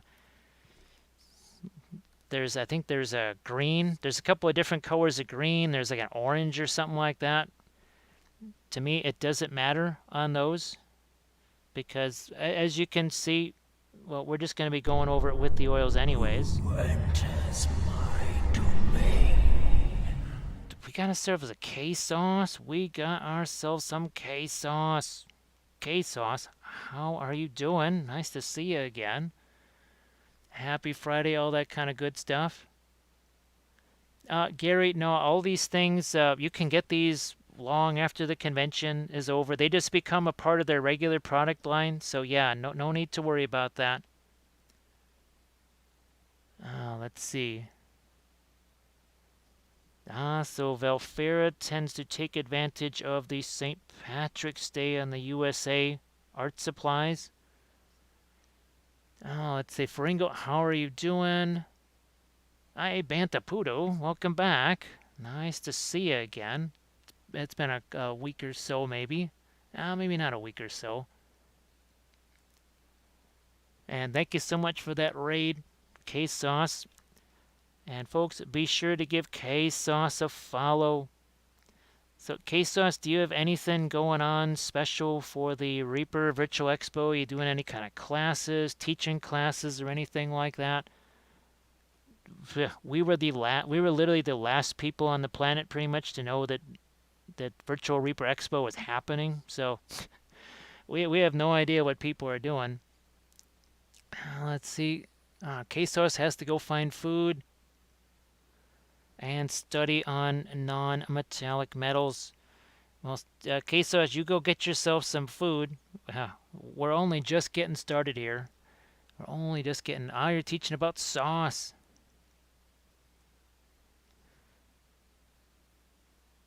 Yeah, Rifcan. It was pretty hilarious because someone came in and they said, "So are you teaching any classes for RVE?" And what the heck is RVE? I was thinking it was, are you painting designs on, caravans or something like that? Look at this. We got ourselves a Nessie. All look at the Nessie. It's a rare sight. Gotta go look at the Nessie. So Nessie, I hope how has the different grays been going? Look at this. J-Crod is back. J-Crod, thank you very much. Thank you very much for that. Gee whiz, J Crowd, we'll have to make you a miniature. We're gonna have to nominate. I don't know. Maybe, maybe this is gonna be J Crowd. He just comes in like, ah, I'm gonna take charge. I'm gonna take charge and donate. Ah. So maybe every time J Crowd does a donation, this guy's gonna have to come out, and he's just like, ah, I'm taking everything out of that jar. Well, thank you very much. That is appreciated. That is appreciated. Yeah, I think there's definitely a couple little things. Well, who knows? Maybe we can find Kathy some more So Garbage Pail say we Kids all. cards. Maybe we can find Kathy some Garbage Pail Kids cards on eBay or something like that. A little bit of secret. Thank you so much, Gary, for that resub. So I will keep that our secret here, and we'll see. I'll maybe sneak onto Kathy's machine and look at her Amazon wish list and see what kind of little secret hidden things might be on there that might just show up for her one day. So Jake Crud, I hope that things haven't been too crazy the last few weeks or months or so, between weather craziness, the usual craziness, and then just life in general, because all of those things can definitely make life much more interesting. We're going to keep popping. Again, some of these lighter colors here, especially on the metals, not so much on the cloth, but especially on the metals, right? Uh, well, but thanks again, Gary. That is appreciated. Let me see. I did pale yellow and black and pale yellow and dark. So Nessie, I really love the pale yellow and the Van Dyke brown. Oh, hey, Tim at night. How are you doing? Nice to see ya. Oh, let's see. Oh, Trash is here. Oh, geez, Trash, we just got started.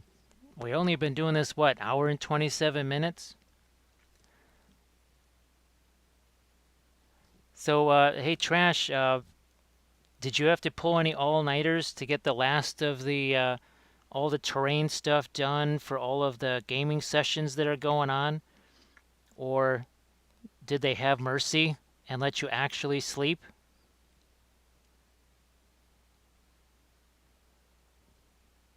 Oh, I got my second shot. I'm doing this. You're all good. Oh, well, that's good. That's good, Jake Crud. Yeah, I know there's. Well, speaking of one shot, I guess there's one that is a one shot only, but the let's just say that if you roll a d6 and you roll a 1, and it's only about a d6 worth, so Trash has no sleep whatsoever. Let's see, so I need it with the Pro Acryl Pale Yellow and blanking for realist. Oh, Nessie, yeah, you know what? Didn't I used that pale yellow in a couple of videos, didn't I? Wasn't that the one that I was using a lot when I was able to use the Pro Acryls and stuff? Wasn't it that pale yellow? Maybe I'm thinking of a different one, Nessie, but I think it was that one. All right, we need to get some dark here on the sword hilt. We're going to take some of the asphaltum. Asphaltum, mix it with a little bit of our purple matter here. And let's get some dark on the other side of our sword right. There we go. It's just like what we did with the shield piece there. We got to do the same thing here. There we are. And the same thing we did up here to get that light, dark, light thing going on again.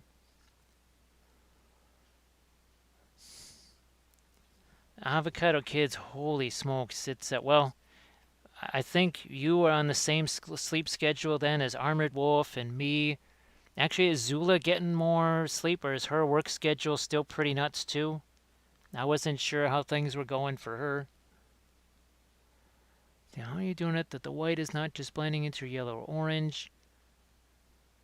Gary, a couple of things. It's which ones you do first.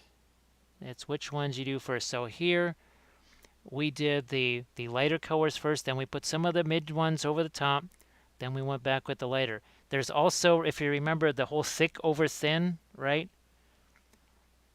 That is also another key element there. And I think that's another thing that maybe folks that aren't used to dealing with that, that's another thing that can kind of come and bite them a little bit, is that the what we put there, that was much thicker because everything that was underneath it was already really thin. It was either wiped away or it was thinned down. But now anything we put over the top of that is going to have to be thinner. And as you can see, we're putting thinner paint on top of here. See, that's why it's sticking there. I'm actually literally just dipping a tiny bit of thinner onto that brush. The other thing with the oils, and that's also in the book of Wappel, right? You can thin the oils, but you can never dilute them. It's not like acrylics. It's not like acrylic. Also, I was doing a couple more brush strokes in here, and guess what was starting to happen? It was already starting to come off. So I said, "Oop, no more. Nope, we're not doing any more of this." So I had to immediately just kind of stop fooling around in that area. I had to immediately stop what I was doing and say, "Oh, okay, that's no good. Let's stop messing around there."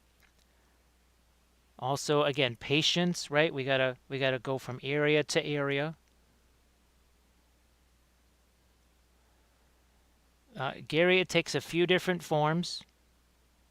So there's now most people think that thin paint is just basically watered down paint, right? Well, that's one type, but guess what else counts as thin paint? That also counts as thin because there's barely any paint there.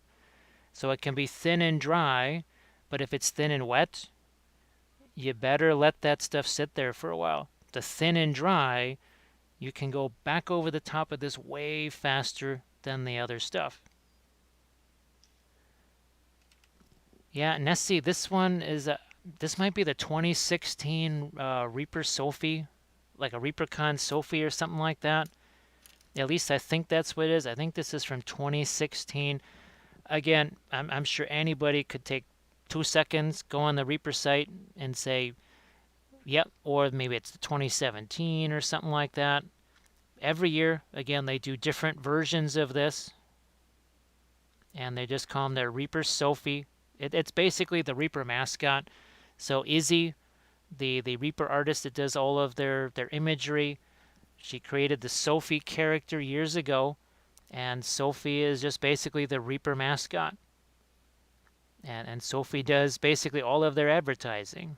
Sophie is everywhere. There's endless amounts of Sophies. There's also Monique Denoir.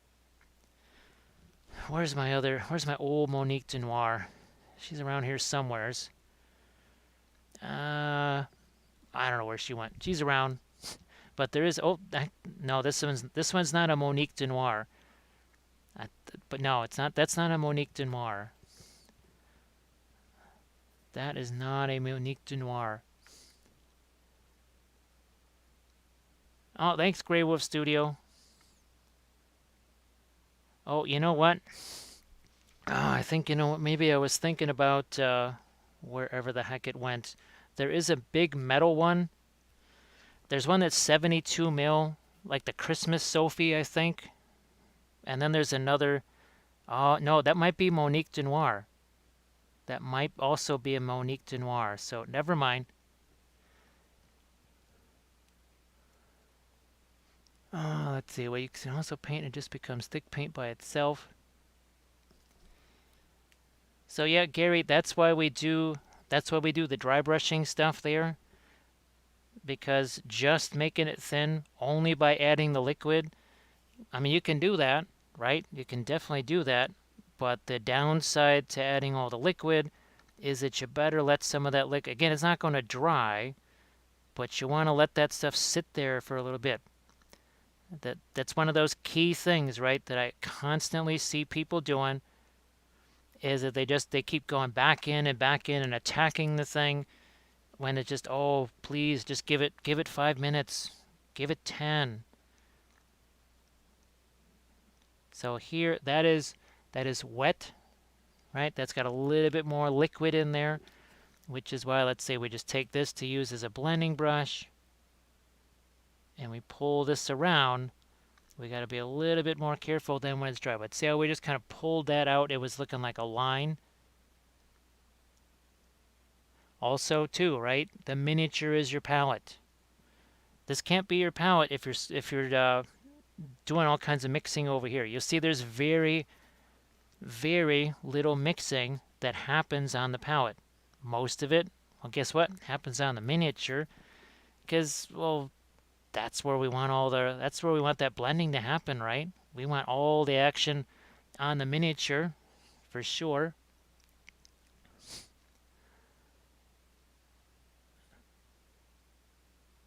Yeah, Gary, that is you pretty much have to set aside all of the acrylic stuff. You have to just kind of set all that stuff aside. The knowledge of, well, okay, cools and one that the color theory type stuff. I mean, that's fine. That's fine. But when it comes to all the acrylic stuff of layering and glazing, all that kind of stuff, that no longer applies. That is all out the window.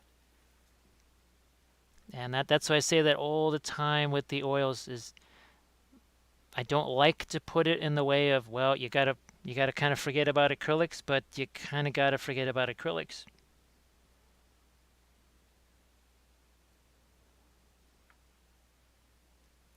Yeah, again, I don't have. There was no packaging. Let's put it this way: 99% of the figures that I have no packaging whatsoever, and it doesn't matter if it's Reaper, Dark Sword, or whatever. So I never know what anything is called. So when you guys ask, and I kind of go, "Oh, it's a Dark Sword figure," that is why I don't know because I don't know. There's no packaging, nothing like that that I can refer to. Here, we need to just grab something like this. Something like this because we need reflected light right over there. Look at this, not Jay in the house. Not Jay. Gee whiz, you guys are 8 minutes away from another broadcast. So folks, be sure to give Rocky's War Room a follow because they are about to go. Actually, what do you play? Are you guys playing some more of the? Oh, what the heck is it? Warlords of Erewhon. Now that Rocky's got the Aztecs all done. Thanks, Grey Wolf, for the thanks. Yeah, I know people get really disappointed when I can't tell them what the miniature is, but the vast majority of time I have no idea what the heck the miniature is that I'm painting. And it's kind of it's always going to be that way because there are hundreds and hundreds of miniatures that are either waiting to get based or are based, which means now there's no packaging with them at all. So yeah, that's pretty much going to be a constant thing. Ah, Forrest Harris is there. So say hi to Forrest. Say hi to Forrest for me. I hope that things have been going good for him. And folks, also check out Knuckle Duster Miniatures. Knuckle Duster Miniatures. I've painted a bunch of Knuckle Duster miniatures, and they are really fantastic. Some really great Wild West themed miniatures. So that is Knuckle Duster Miniatures. I actually have some painting sessions on the YouTube channel. Probably some YouTube lives or something like that where we're painting some of those Knuckle Duster figures. So go and check out Knuckle Duster. You're talking about the Kickstarter that just funded for Gunfighter Royale board game. Well, geez, he did a Kickstarter. I didn't know he was doing a Kickstarter or I didn't know he had a Kickstarter going. Well, that's really cool, and I'm glad it was successful. Gee whiz, we almost forgot. Let's go back. Well, let's respect the Umber over here. Let's respect the umber. And it's all I did was I just threw some of it on there, and I just let it mix with what's already there. That's all I'm doing. That's all we are doing. So folks, yes, the Patreon page, I've got the latest video that probably after we are done here, I'm going to be doing the editing on that so that it can be rendered, and hopefully maybe overnight. No, I think Saturday, no. So I think it'll be posting probably Sunday before we start our Sunday session. So yeah, we're going to be doing a rare Sunday session here. Couldn't tell you when the last time I did probably last ReaperCon. Yep, that's probably the last time we did a Sunday session here. So if you haven't already followed, be sure to follow so that you'll get the notification when that happens. I think we're going to have her looking off this way over here. Yeah, let's do something like that.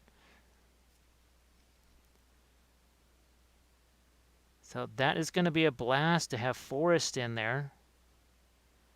And like I said, just say hi for me. Hopefully things have not been too nuts for him. Sounds like everything's going good.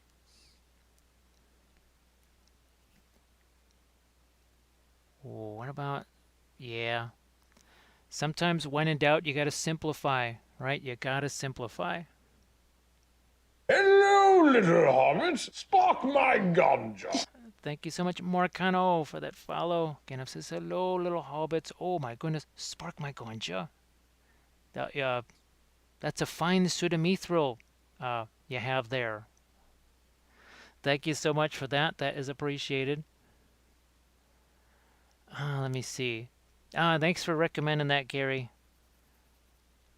The Now those videos on the powders that we were talking about and how experimental those were.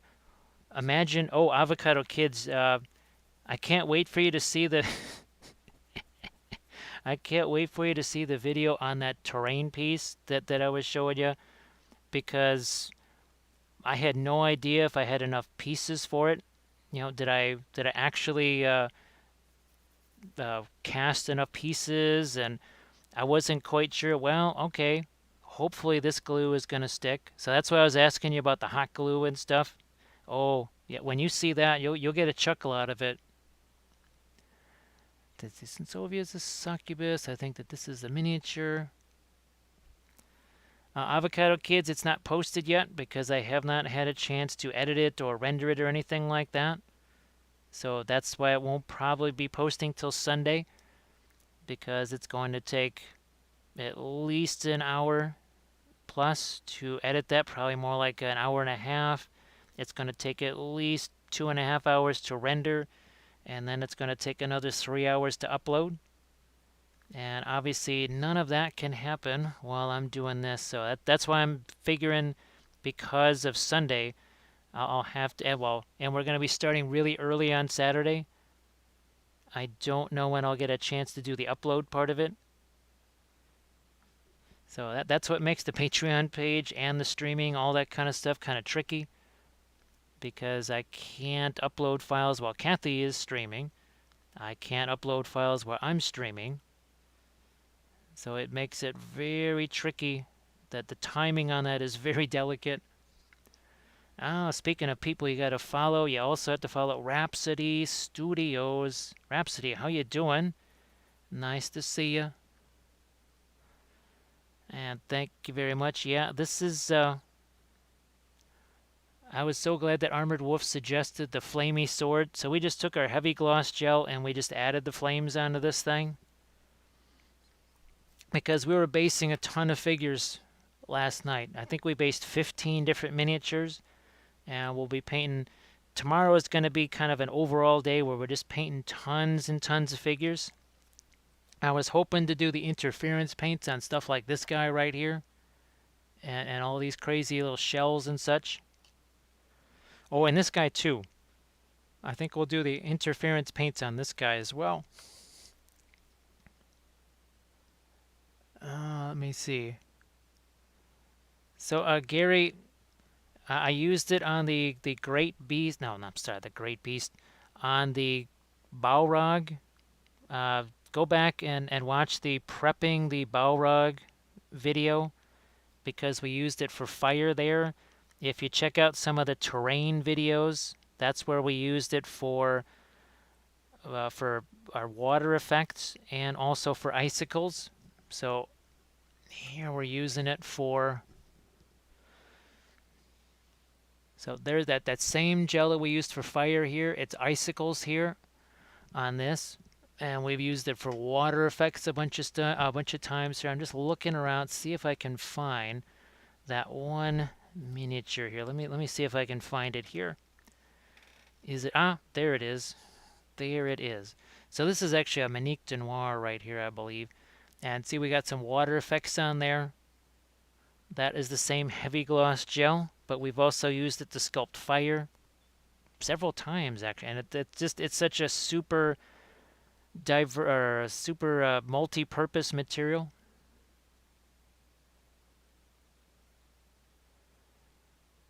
Yep, Gary, there was it's called prepping and basing the Balrog, and that's where we're using the heavy gloss gel to create the fire effects, because if you remember, that was a metal Balrog with just giant gaps in it and everything else. Now here, see, with the metal, we want to get as many little shapes like that and that. Basically where the armor is reflecting on itself. Sort of like an infinity mirror here a little bit. So again, some cases where the armor is reflecting on itself. Also thinking, some shadows being cast up this way as well. So Rhapsody, what kind of stuff have, actually, if you got any pictures of recent things or something like that on your Insta or whatever, feel free to chuck those into the chat, Rhapsody, so people can see what kind of stuff you've been working on lately. I think nope. I'm going to go over here to the Cadmium Scarlet.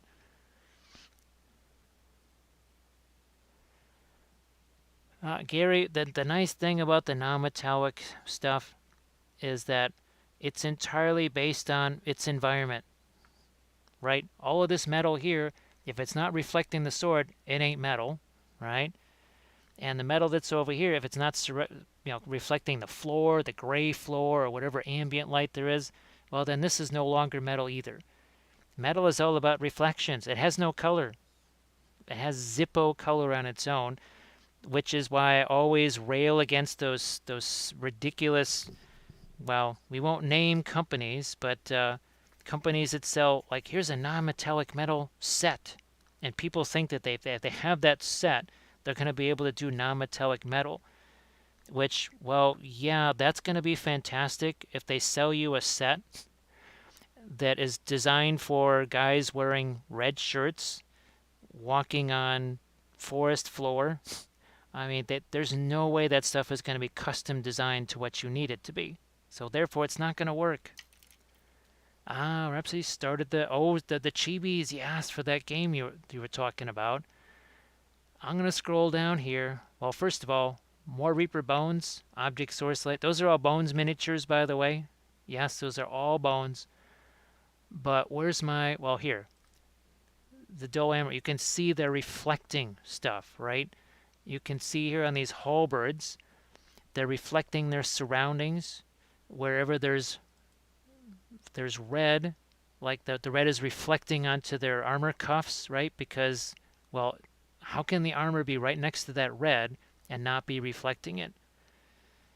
So that's why the non-metallic metal stuff, whatever it's next to, that's what it's going to reflect. Let me see. Yeah, so Gary, that might have been, gee whiz. Nessie, is that like one of the very first army painting series that I ever did? Oh, I think it might be series 4 because we started out with the Dark Elves, then we did the Winter Russians because I think Army of the Dead was series 5 or 6 because the Easterlings I think were series 5, something like that. I don't know. I don't remember. But we're just going to try and get a few little lights here on this leather stuff. I've got to figure out exactly what are we going to do with that here.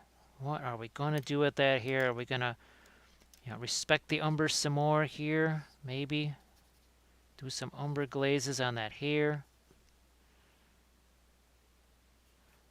And by glaze, I mean pin line wash. See that? I just touched the brush there and that's enough.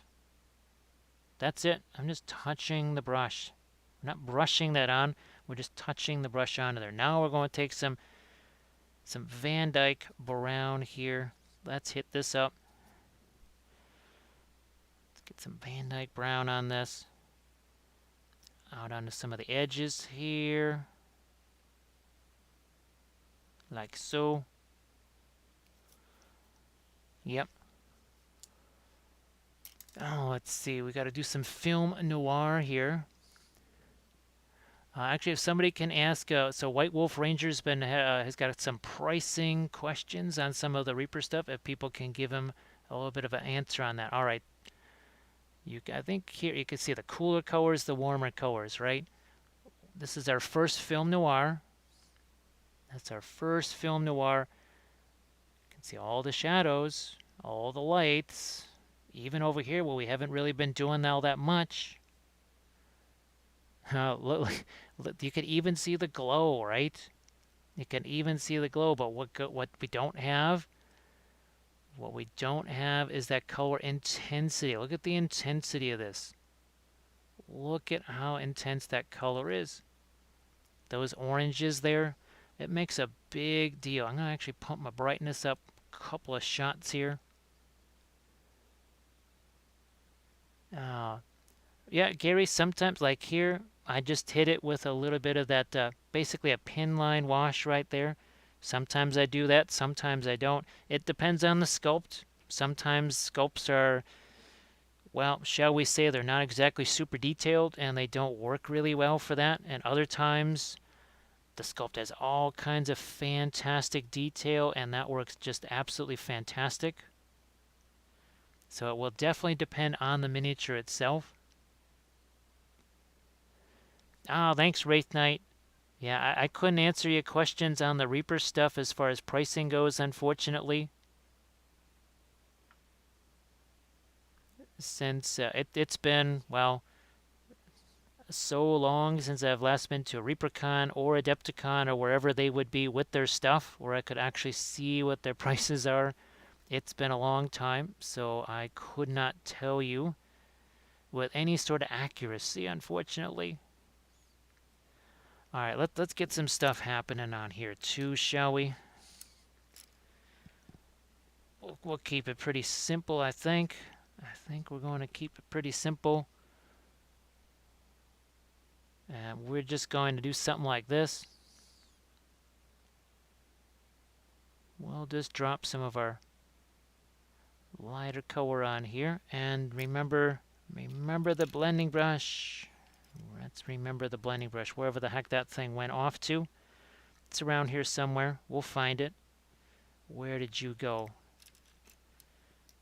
We'll just use, there it is. There you are.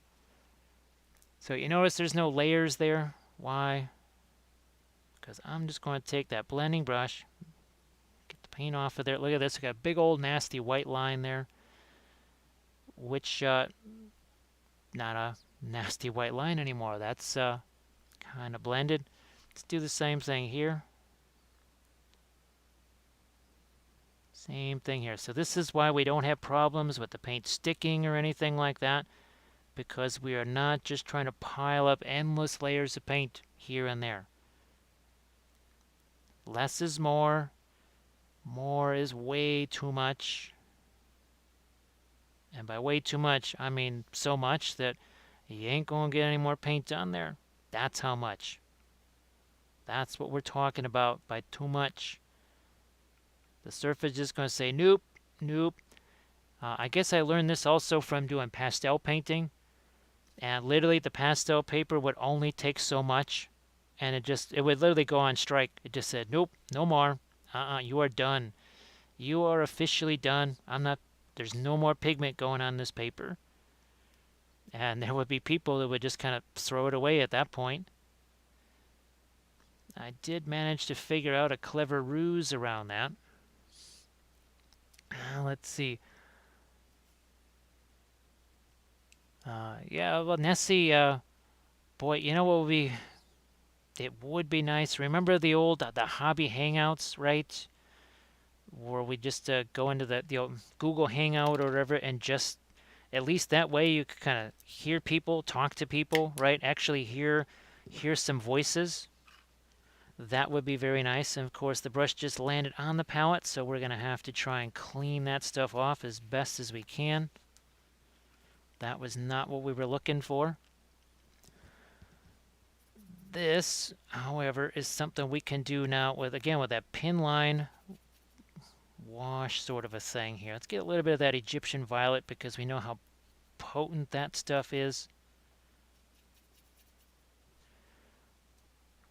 And here, where's it? Oh, here we go.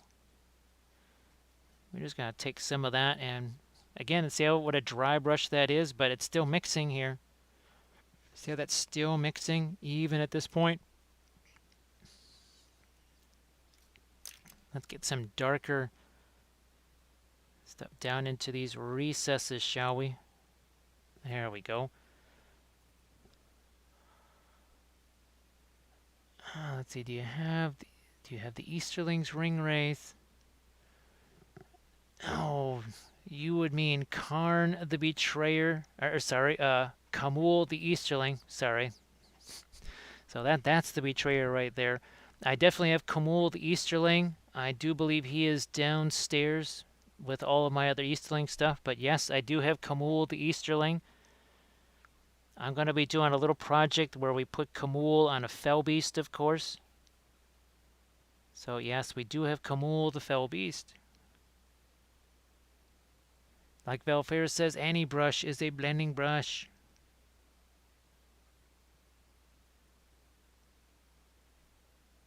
Yeah, Gary, I know what was that thing that they came, was it Tabletop Simulator or something like that?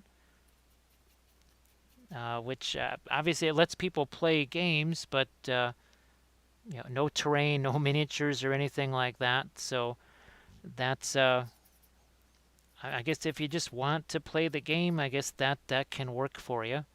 Obviously, for me, I would be looking more for the actual game itself.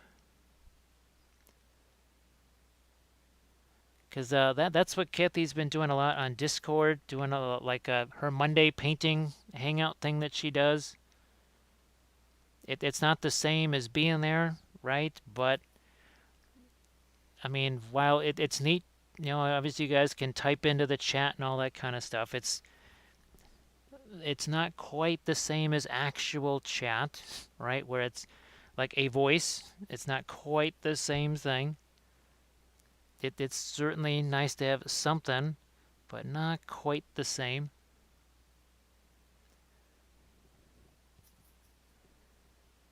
And I mean, for me, it's the cinematic nature of the board and the games and all that kind of stuff. Well, also maybe if the rules were better, that would be different. But there is no game system out there. I mean, there's a few that are close, but there is no game system out there that just says, "Oh, I just want to play that game." I don't even if the miniatures they're not as big a deal. No, unfortunately, there's no game out there where the rules are good enough yet to where I would say, "Yep, I would even play that even if there wasn't miniatures and terrain involved." Now, here I am going to just especially with how substantial this knotwork is. I'm even trying to work in some shadows in here. So you can't quit me. You've tried the tabletop simulator there. Now, I assume it's for two people, and I assume maybe they tried to make an AI for it, and the AI is probably not super spectacular. Or is the AI at least adequate enough to just at least be able to maybe use it for a game?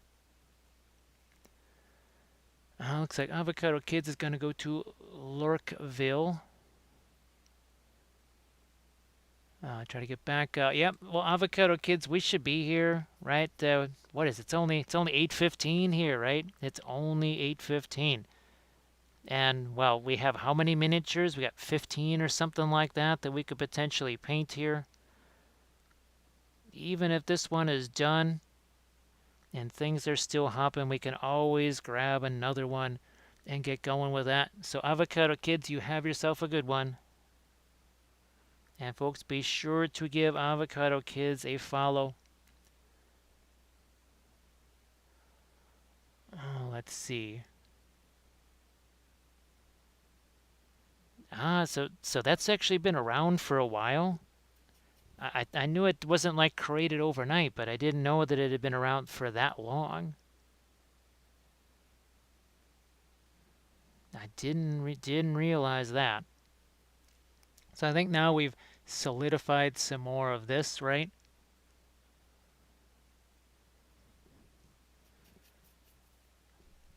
But yeah, that hopefully maybe at some point, well, I'm sure Discord is going to be the way something like that happens, where it is just more of a just kind of a painting hangout type of a thing. It's just unfortunately for me, I can't be in those and be doing all those other things that I was outlining there before. Bandwidth here is quite precious. It's the precious. Bandwidth here is coveted more than the precious. It really is.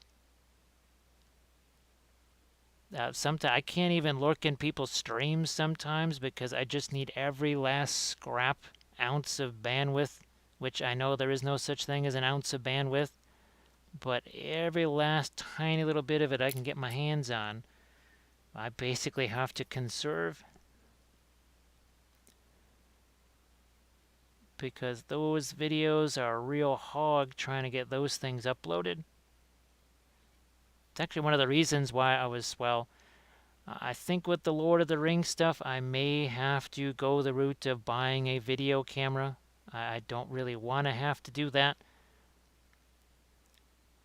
It would be different if the phone worked the way it used to when I was doing the bolt action battle reports, but it no longer works for whatever reason. Nessie, remember you and I were talking about that? I bring it into my editing software, and for whatever reason now it just goes bonkers. And I basically cannot use any video that's been filmed with the phone in my editing software, which is disappointing to say the least. You can watch it just fine on the phone or even just watch the segments on the computer, but as soon as you put in the editing software and try to render it, it just goes nuts, and that's the end of it. Heck, it's one of the reasons why I haven't been able to do Instagram videos, because that's how I was supposed to do it, was with the phone. But that unfortunately does not work anymore. And the other thing too is that I've tried to use Streamlabs here as a recording software. Well, it records a very nice video. It also records the sound until you bring it into your video editor, and all of a sudden you don't have sound anymore because it records the sound differently, and there's nothing you can do about it. So yeah, I can't use Streamlabs to record stuff either, sadly. Which is most unfortunate. But speaking of the most, we have the host with the most right to ruin and the world's ending. There you go. Let's see, where's he's like, death. Yeah. Like, wait, what? What'd you say? He says, what? He says, oh, I got bad breath. I need a mint. It's like, wait a minute. We thought we heard you say something about death. He's like, nope, didn't say nothing about death. Nah, why would I say something like that? And I'm like, are you sure? He's like, yeah, no problem. Um, you might want to not like go by those elephants. Just saying. It's like elephants. So there's the horse with the most. Yep, it's Rohan Comedy Night here in Wappelville. It's Rohan Comedy Night. Actually, I think every night here is Rohan Comedy Night, pretty much. Just saying. Here, I'm gonna get me some of this, almost like a greenish color here.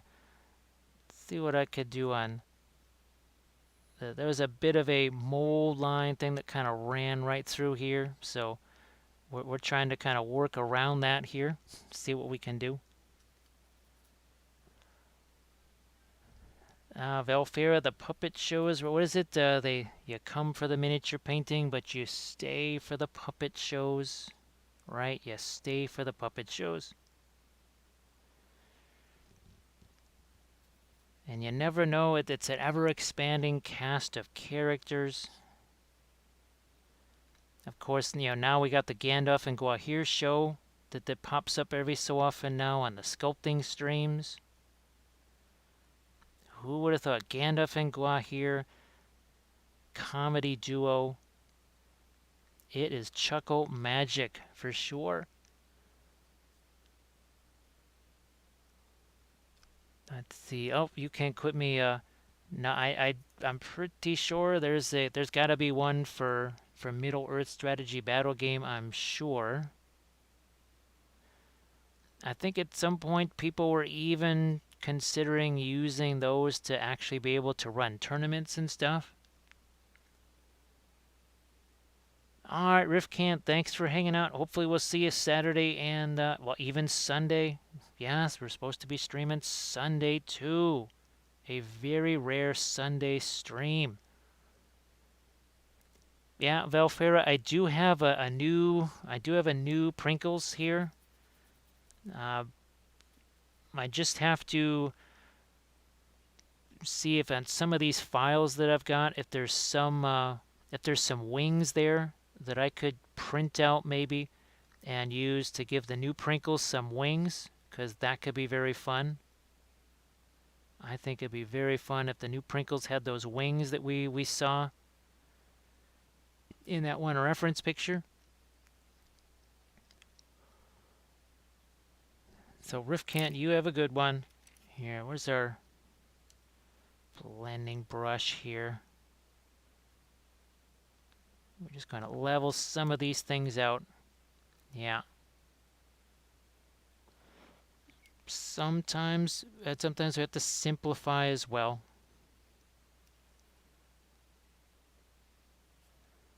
Do we have? Okay, yeah. Again, light, dark, light. Also, temperature shift. We're trying to make sure we get those temperature shifts there.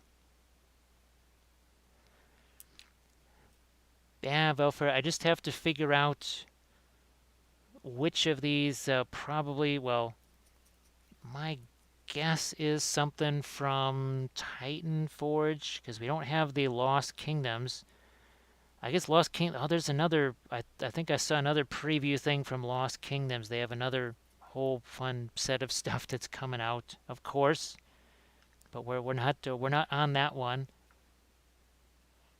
At least I was able to print out some of the, well, the simpler figures from the Titan Forge Cursed Sands. I think it's, yeah, Titan Forge Cursed Sands. I was able to get some of the simpler figures printed out there. We're gonna, yeah, let's see if we can't get something besides just a Terra Rosa color here on that face. Let's see if we can get something else on here. Color-wise. And obviously, yeah, maybe she's supposed to be kind of a dark elf type figure or something like that. But I think well, I don't know. Even at this point, We don't necessarily have to make it be human skin tone. It doesn't have to be human skin tone. We are going to try and lighten up a couple of things here, like the upper lip, lower lip, and some part of the chin here. But we have to make sure this color is cool enough so that all of the warm, fiery glow here still stays a fiery glow. And this is, Gary, like we were talking about, right? Too much light around this thing. If this all gets too light, well, you're not going to have any kind of glow. You cannot have any glow there next to something that's light. I think was it in Kathy's recent podcast Kathy was doing, and Gonzo was saying, well, all I have to do is just make the sword light and it'll be glowing. And she said, how's that going to work? It'll just be a light sword. It's not going to be glowing unless you influence like right there. All of this kind of stuff, that's what makes this look like it's glowing. Because guess what? If you painted only this on the sword and did nothing else here, it'll be like, okay, does she have a plastic sword that's been painted with flames on it, or is it actually on fire? Because it's pretty much just going to look like a plastic sword with flames painted on it. It's not going to look like an actual flaming sword, unfortunately. Because to do the glow effect just like this, now this is blue instead of the orange stuff. Well, unless you have the darker stuff around it, and here also the warmer colors around it, that's what creates that necessary contrast, right?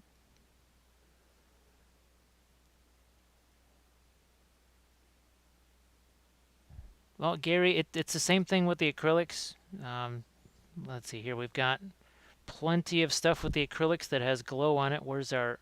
Oh, there you go. It was no different here. If we don't have basically cooler colors here, and if we don't have the darker colors around it, we have no glow. So again, cooler colors you can see from the top, warmer colors on the bottom. It's whether it's acrylics, watercolors, oils, pastels, it doesn't matter.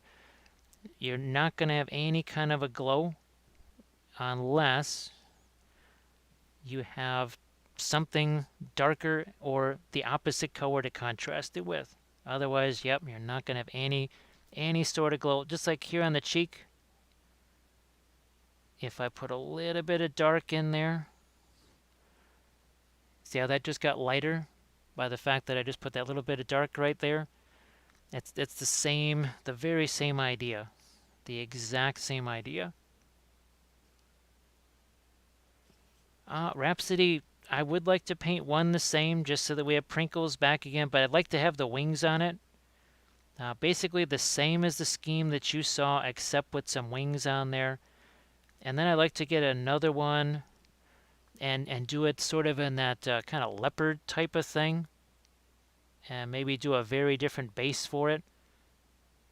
Because I would love to... Remember the... what was that thing from Lazy Squire where we did the angelic version and then more of the demonic version? It's kind of fun to do different color schemes, right? Now, Arathi wants a plastic sword with flames on it. I'm sure... Well, actually, you could just... just get us... get one of those plastic toy swords and... paint some flames on there. Either that, or if you know how to do the LED thing. What the heck is her name? Kamui Cosplay or something like that. She does all kinds of really fantastic glowing weapons and such. She puts all those LEDs inside there.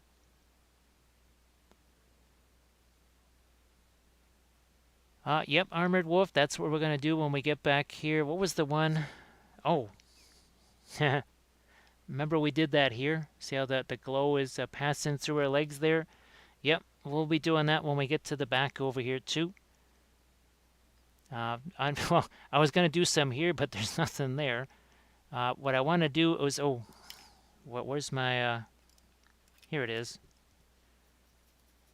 Here, let's do this before we forget. Can you see this here? Okay, there's a shadow there. and then a shadow here. Because we're talking about making things darker, right? Well, so the cloth is blocking this. There's only one little area right here that can come through. So darker there, and then once this kind of has a chance to set a little bit, we can have that one little bit of stuff that comes through right about here, say. Well, sorry, Garrett. Let's see, it's 3:30 in the morning there.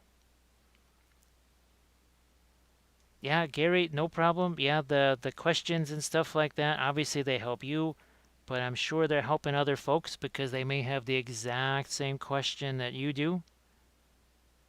So always feel free to ask the questions.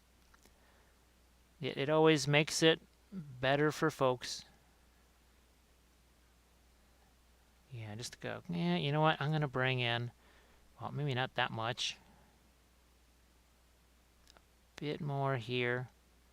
Something on the other side there, and I think even a touch in here. Yeah, this is actually like a leather bracer, kind of semi-stitched together here. We'll let this work out.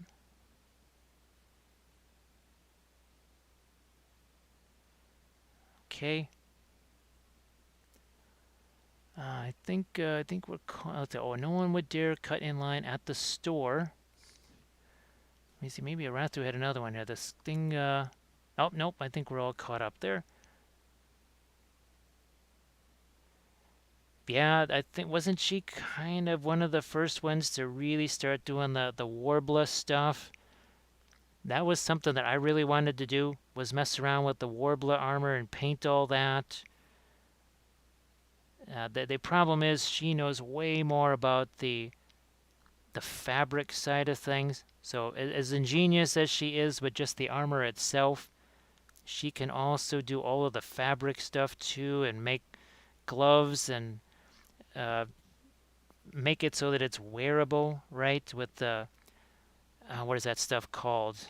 The Velcro things and key spots, so that you can actually have the like armored gloves on your hands and the armored stuff on your legs, where it's actually not just going to fall off.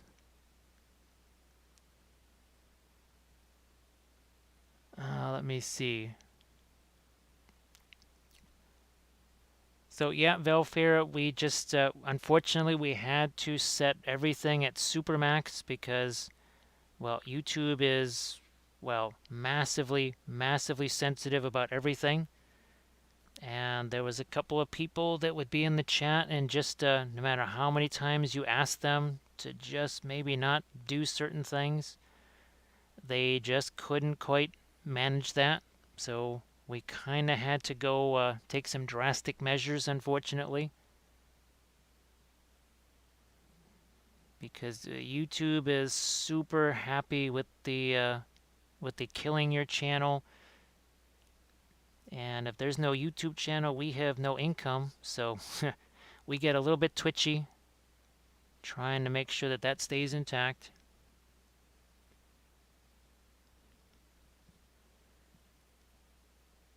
And we found unless you set them to Ultra Max, it doesn't do anything, which is really weird. Because we noticed, we tried level 1, we tried level 2, we tried the lower levels, and they did nothing whatsoever. And this, again, well, let's just say in Kathy's chat, there was some people that came in there and got very, they kind of went after somebody else who was in the chat, so it's just a little added layer of protection.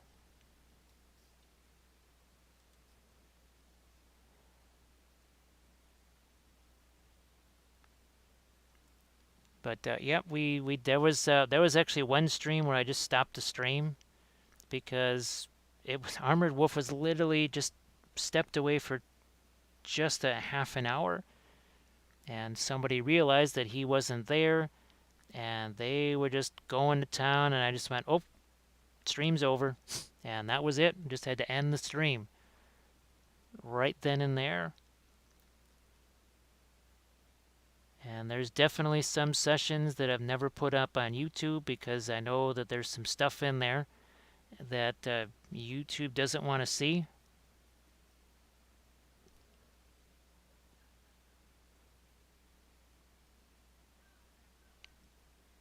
So yeah, Velfera, I apologize for that, but it's just there's like I said, it's going to pick up some things.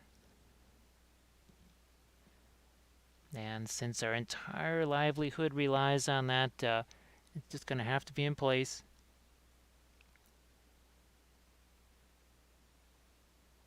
And yeah, I guess Kathy's chat was a good example of just today.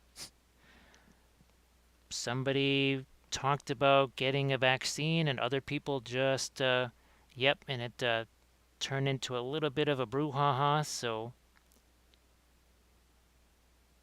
now we're just going to keep going. I can still add some more lights here. We haven't actually done our super lights here yet. Let's add these guys in.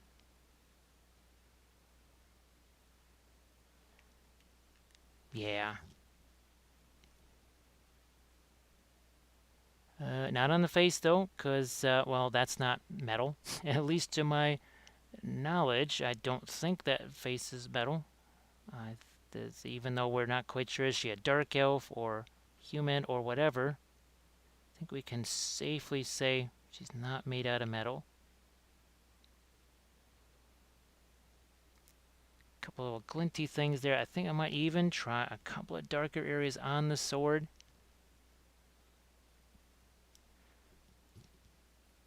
I think it just picks up, well, even like Van Dyke Brown, it didn't like that.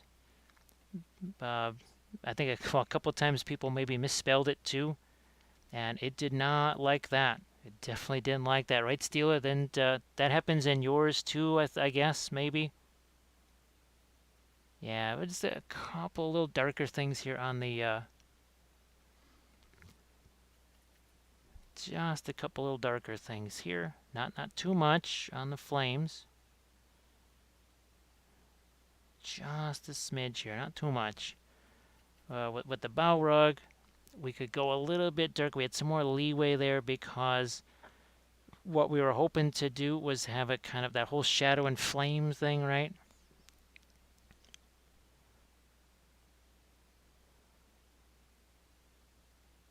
Here, let's get some darks into this too.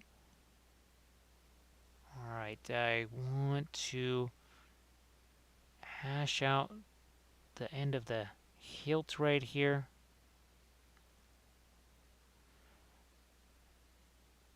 I might grab a little bit of, look at this, my Prussian green once again. So Mark, I didn't know about the powders. Actually, a few folks said, well, yeah, Jim, I just use the powders. Oh, and the nice thing about the powders is that let's say you don't have any oil paints or you would just prefer to use them with acrylics. Well, you can mix them with acrylics too. You can mix them with contrast paints. You can mix them with anything you want. That now becomes an interference paint. So it's the flexibility of having the powders. Now the downside is they are super messy. They can get everywhere. So I've been, well, let's just say learning the proper, just the easier way of getting those things into containers. I didn't realize that they were going to be coming in bags. I went, what? So learning how to transfer those out of the bags, yeah, that was a bit of a lesson. But that's kind of why we try to do these things, so that other folks don't have to learn those hard lessons. So there, I like a little bit of green. We got that edge highlight going. This is all kind of very soft and smushy. Wasn't much going on there. It's in many ways it's like this. So just imagine something as fine as a weathering powder, except it is going to have that sort of a little bit of a glittering type of a look. But you can't really see the mica flakes. They're actually that small. They're very tiny. Just imagine glitter ground up to an infinitesimally small amount, or like a super, super fine. and it's been ground up super fine. That's more like what your mica powder is going to be. I'm trying to get one more. Boom. There. So see these, again, these vertical lines here? This is effectively a cylinder. That's why we need to have those vertical lines, because it's pretty much just a cylinder. That's all it is. And those are the same type of highlights that you would have on a cylinder.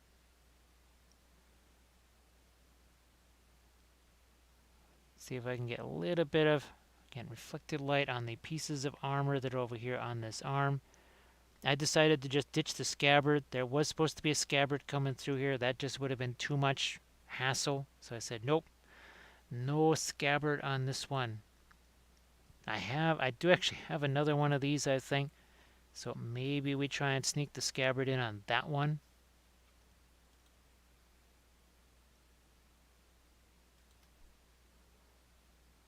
I think we don't want any more light. I'm just looking at that cloth right there, and that's not the shininess of the oils. That's actually a painted light right there.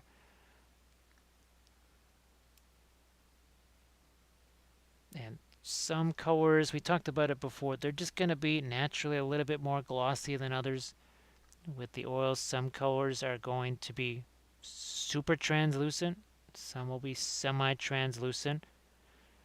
For the most part, unless it says titanium or cadmium in the name, it's going to not be opaque.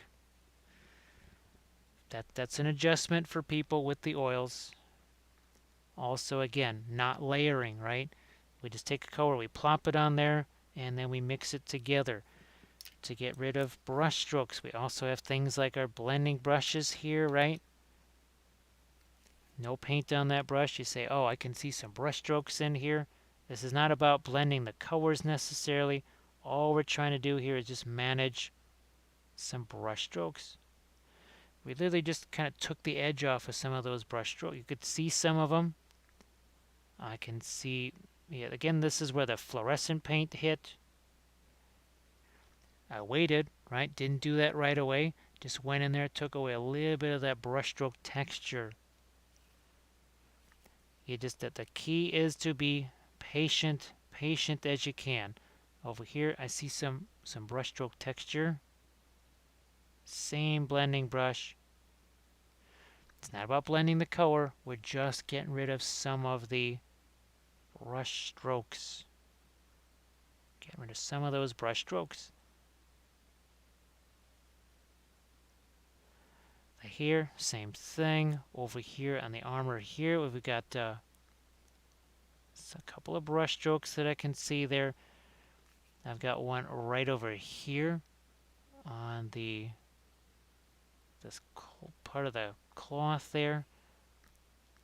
I see a couple of more over here that I can take care of. Again, we're just going to make sure that there's no paint on that brush. And a light brush stroke, right? Look at this. Really just using these two fingers, pretty much ignoring the thumb, right? We ignore the opposable thumb. When we're sculpting, it's the Mark 1 sculpting tool, but we're painting now. We're painting so that thumb becomes almost a bit of a hindrance. It's more of an evolutionary travesty. It works fantastic for sculpting, but it's certainly less useful for painting. So okay, we just took this line, right? We just drew it right down with this brush. No layering, no glazing, no need to do that. I'm just taking the colors that are there, and we're just mixing all these colors together. Super subtle blends here. Now, obviously, there's been time taken for other things, but less than 7 hours, and this thing was nothing but primer. It was just this, including all the fun stuff we've been doing today. I think there's some folks that wouldn't mind having something like this, including freehand designs, because yes, that's freehand over there. All the non-metallic metal, all of this. If you were to take the base 2, less than 8 hours for everything. Start to finish. That includes the basing and then the painting. I think some folks, we all have very little time. I mean, none of us has any time to spare. So anything that can give us a reasonably satisfying result in less time maybe needs to be investigated. Oh, and it's also cheaper too. I mean, again, how many more ways can you win? It's more durable, more luminous, costs less, or it's definitely more cost effective. And especially since the brushes, the cleaner, all of this stuff is the same that I use for acrylics. So I'm not having to buy a whole nother range of supplies outside of the odorless thinner and the oil paints. That's it. That's the only thing that's not what I would use just in acrylics. It would be different if you had to basically just buy a whole nother realm of supplies, a whole nother set of brushes, a whole nother. Then it's like, well, okay, what are you saving in terms of money? But here, when you're just kind of tacking on a much cheaper material onto potentially stuff you might already have, well, now you're talking. It's all winning, right? It is all a bunch of winning. Oh, and Stila, have you been able to set aside that 12 hours you're talking about for your stream, or is that one of those where you go, well, okay, it looks like work is going to let me do this here, or well, no, I'm going to be too tired from all the working, so maybe we'll do it here. So, folks, be sure to give Steeler Rebel a follow because she's going to be painting a colossal Artisan Guild. That is from Artisan Guild, right, Steela? She will be painting a massive, gigantic Artisan Guild figure on her stream in a 12-hour epic marathon. There will probably be a lot of citrus involved because you got more citrus than I do, that's for sure. So next week, and it is in from Artisan Guild. It just kind of had that very distinctive Artisan Guild look. It's kind of funny because I'm loath to try and print any of my Artisan Guild stuff right now just because of all the success that I've been having. Oh my goodness, I see some more brush strokes right here. Yep, I see a whole bunch right here. Blending brush comes along, says, what brush strokes? No more brush strokes there. Those are all gone. And it's more like buffing, right? We're just kind of, it's almost like we're polishing this in a way. And that's what gets rid of all those extra brush strokes. Let me see. Not sure whether I want to put stuff on the base first. What with the way you hold it when you paint it. Yeah, I guess you could do some mock things, right? Just don't actually paint it, but just have a brush in your hand and just try to see what it's like to hold it and maybe spot some areas where you go, oh my goodness, I better make some kind of a dead man or a rig or something like that to hold this darn thing. Because with that Kalila bust, I actually had probably 5 things of chamois sponges piled up here. And I just, because it weighed 20 pounds, I just let it sit on those chamois sponges. I said, well, yeah, that's going to ruin whatever paint is on that part, but that part never got painted on stream because there was just no other way. Yes, a paint rehearsal. There you go. A paint rehearsal just might be in order.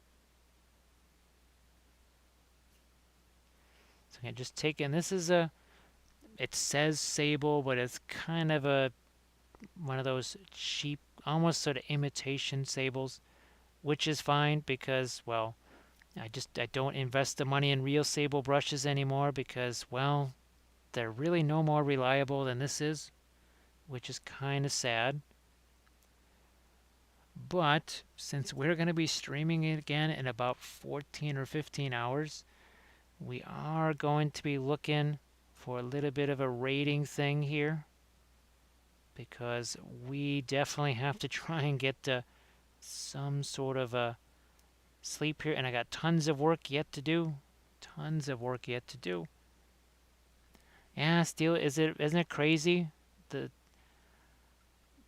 I might as well just get the cheap ones because they're gonna get destroyed anyways. Why get those? Why spend all that money on a brush that's not gonna last any longer? Which is very disappointing. Massively disappointing, in fact. So I just decided this thing here. I like the light, dark, light, but I figured it had to be a softer edge there. It just had to be a softer edge.